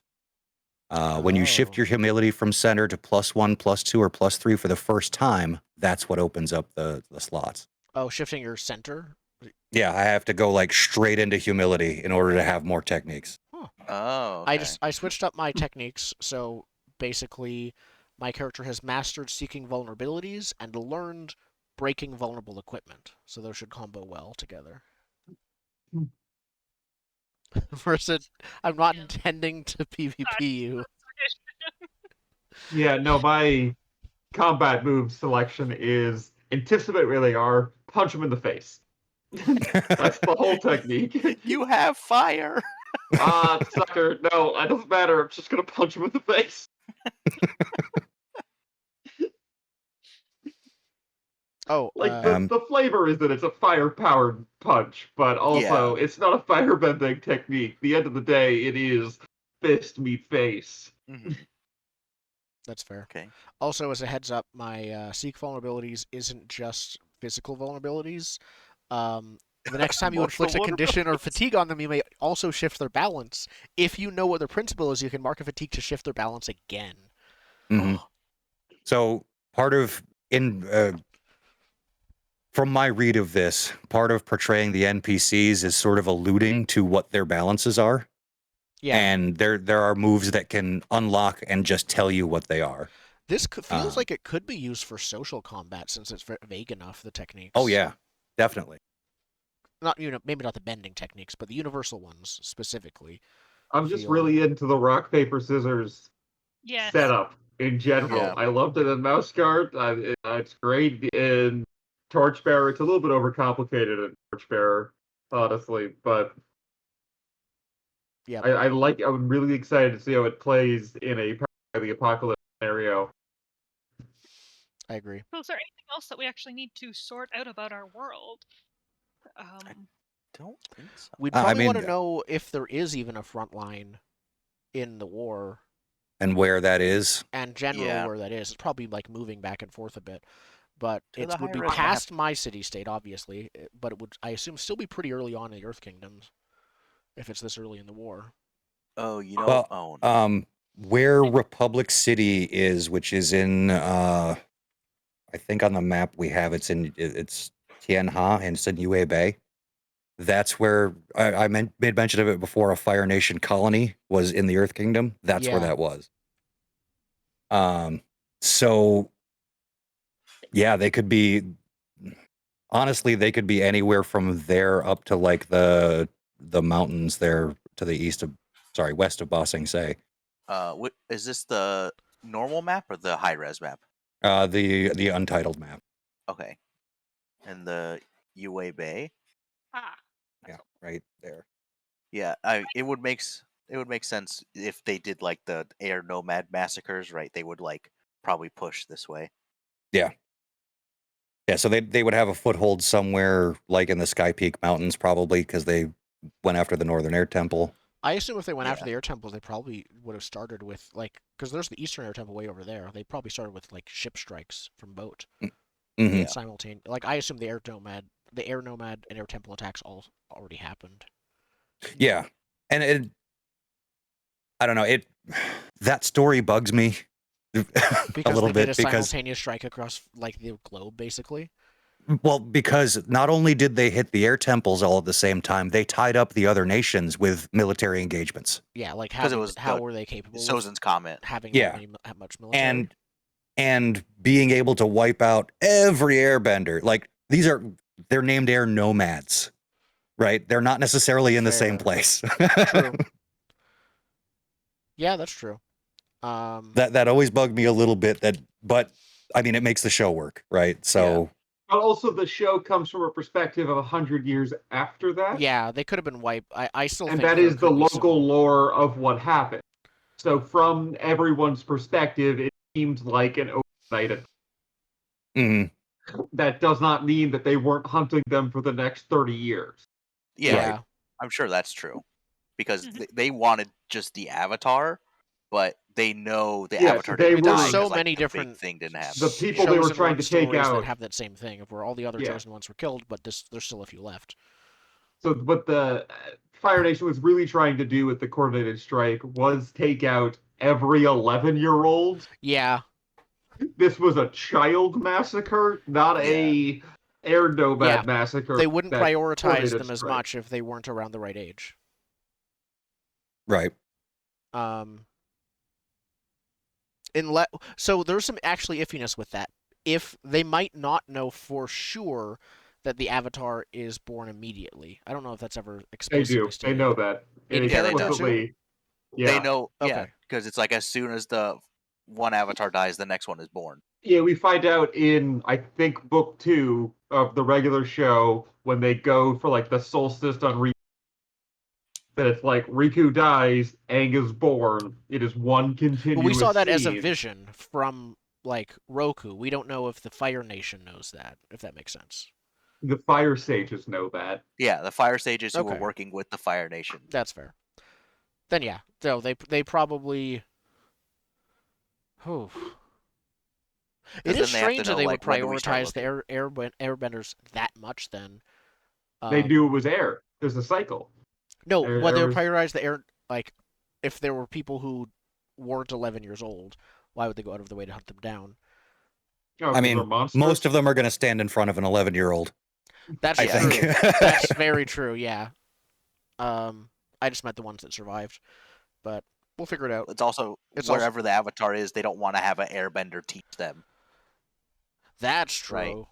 You don't want to have a mastered airbender to deal with. If he's an 11-year-old, he probably hasn't mastered airbending. Except the one that did. Except he did. Yeah, but he was also a prodigy, even by airbender standpoints. Actually, no, not a prodigy. It's the official reason that Aang has the tattoos. There's 2 ways to get airbender. One, Avatar? learn all of the techniques. Okay. 2, make up your own technique. He made up air scooter. Oh, right, he made up the air scooter. Is what and got him the tattoos. Yeah. That is officially why he is a master airbender. That's why in season 3 the arrows were because she made Janora made up the like every airbender works together to make a super tornado technique. Something like that. I Yeah. mean, she also deserved it. Oh, she absolutely deserved it. But I think officially she made up a new technique in doing the we should all just do simple airbending together thing. Yeah, making up techniques in airbending is a shortcut to being a master. Not a short, is one of the routes to being a master. So that is normally 11-year-old airbenders do not have the ink. That's fair. Yeah. So do we want to put like, I will do a temporary like freehand drawing. Do we want to say like, this is Fire Nation control? Like that? At least for the there it north. is.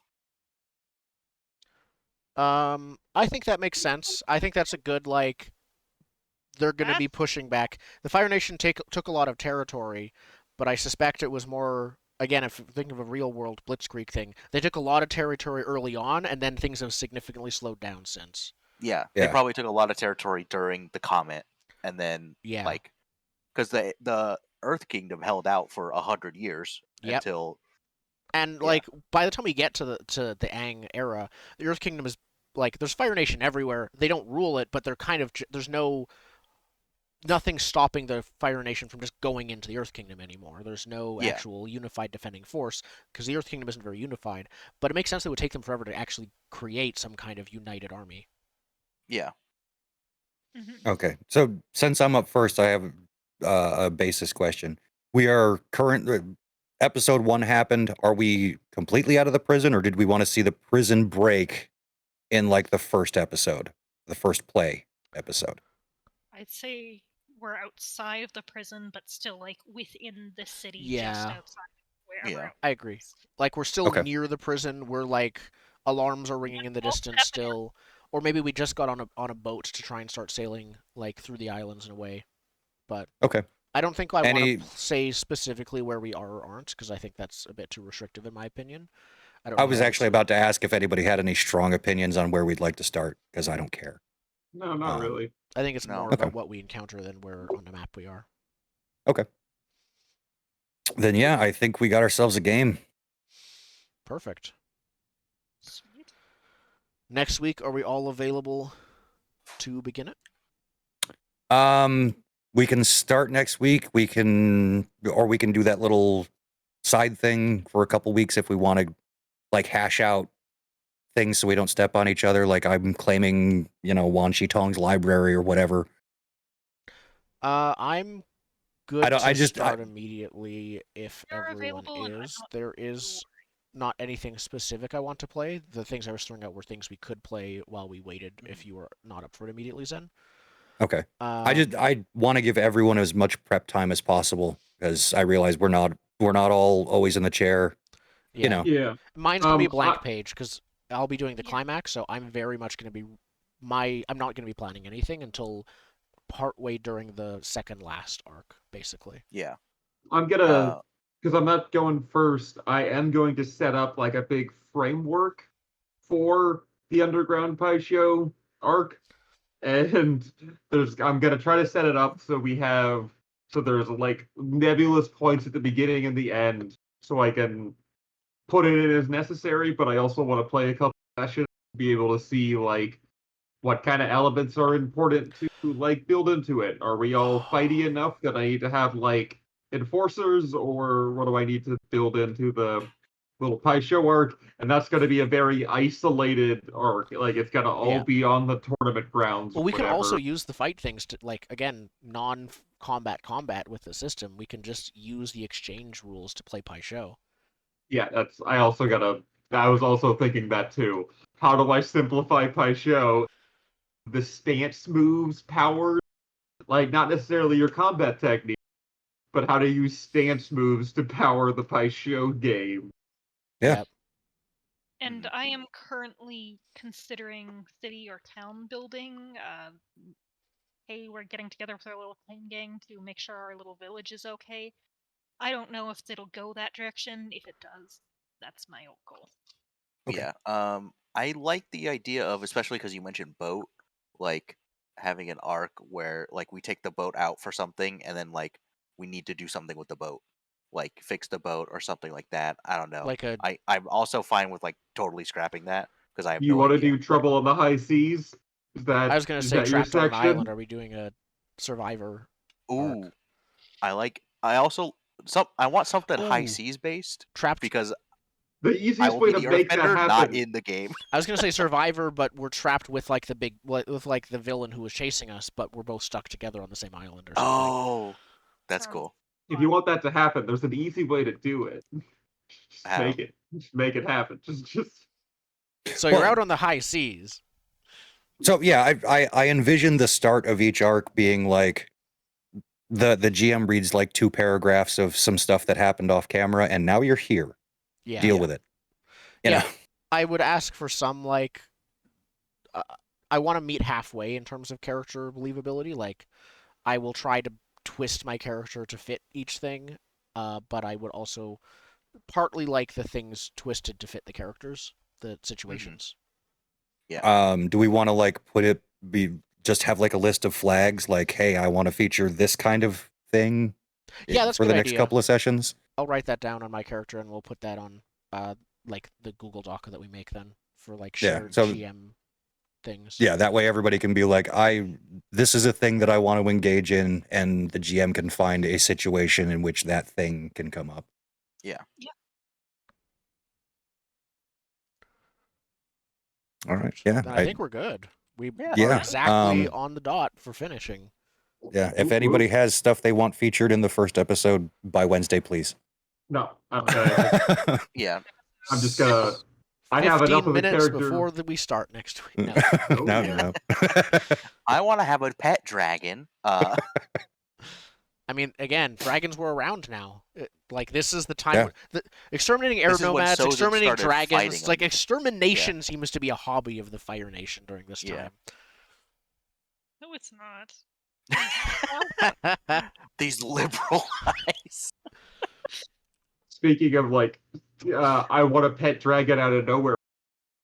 The board game cafe I'm working at, they're doing like a youth D&D thing after school, and like I'm there when they do it, and it's a lot of that. Can I have a pet dragon?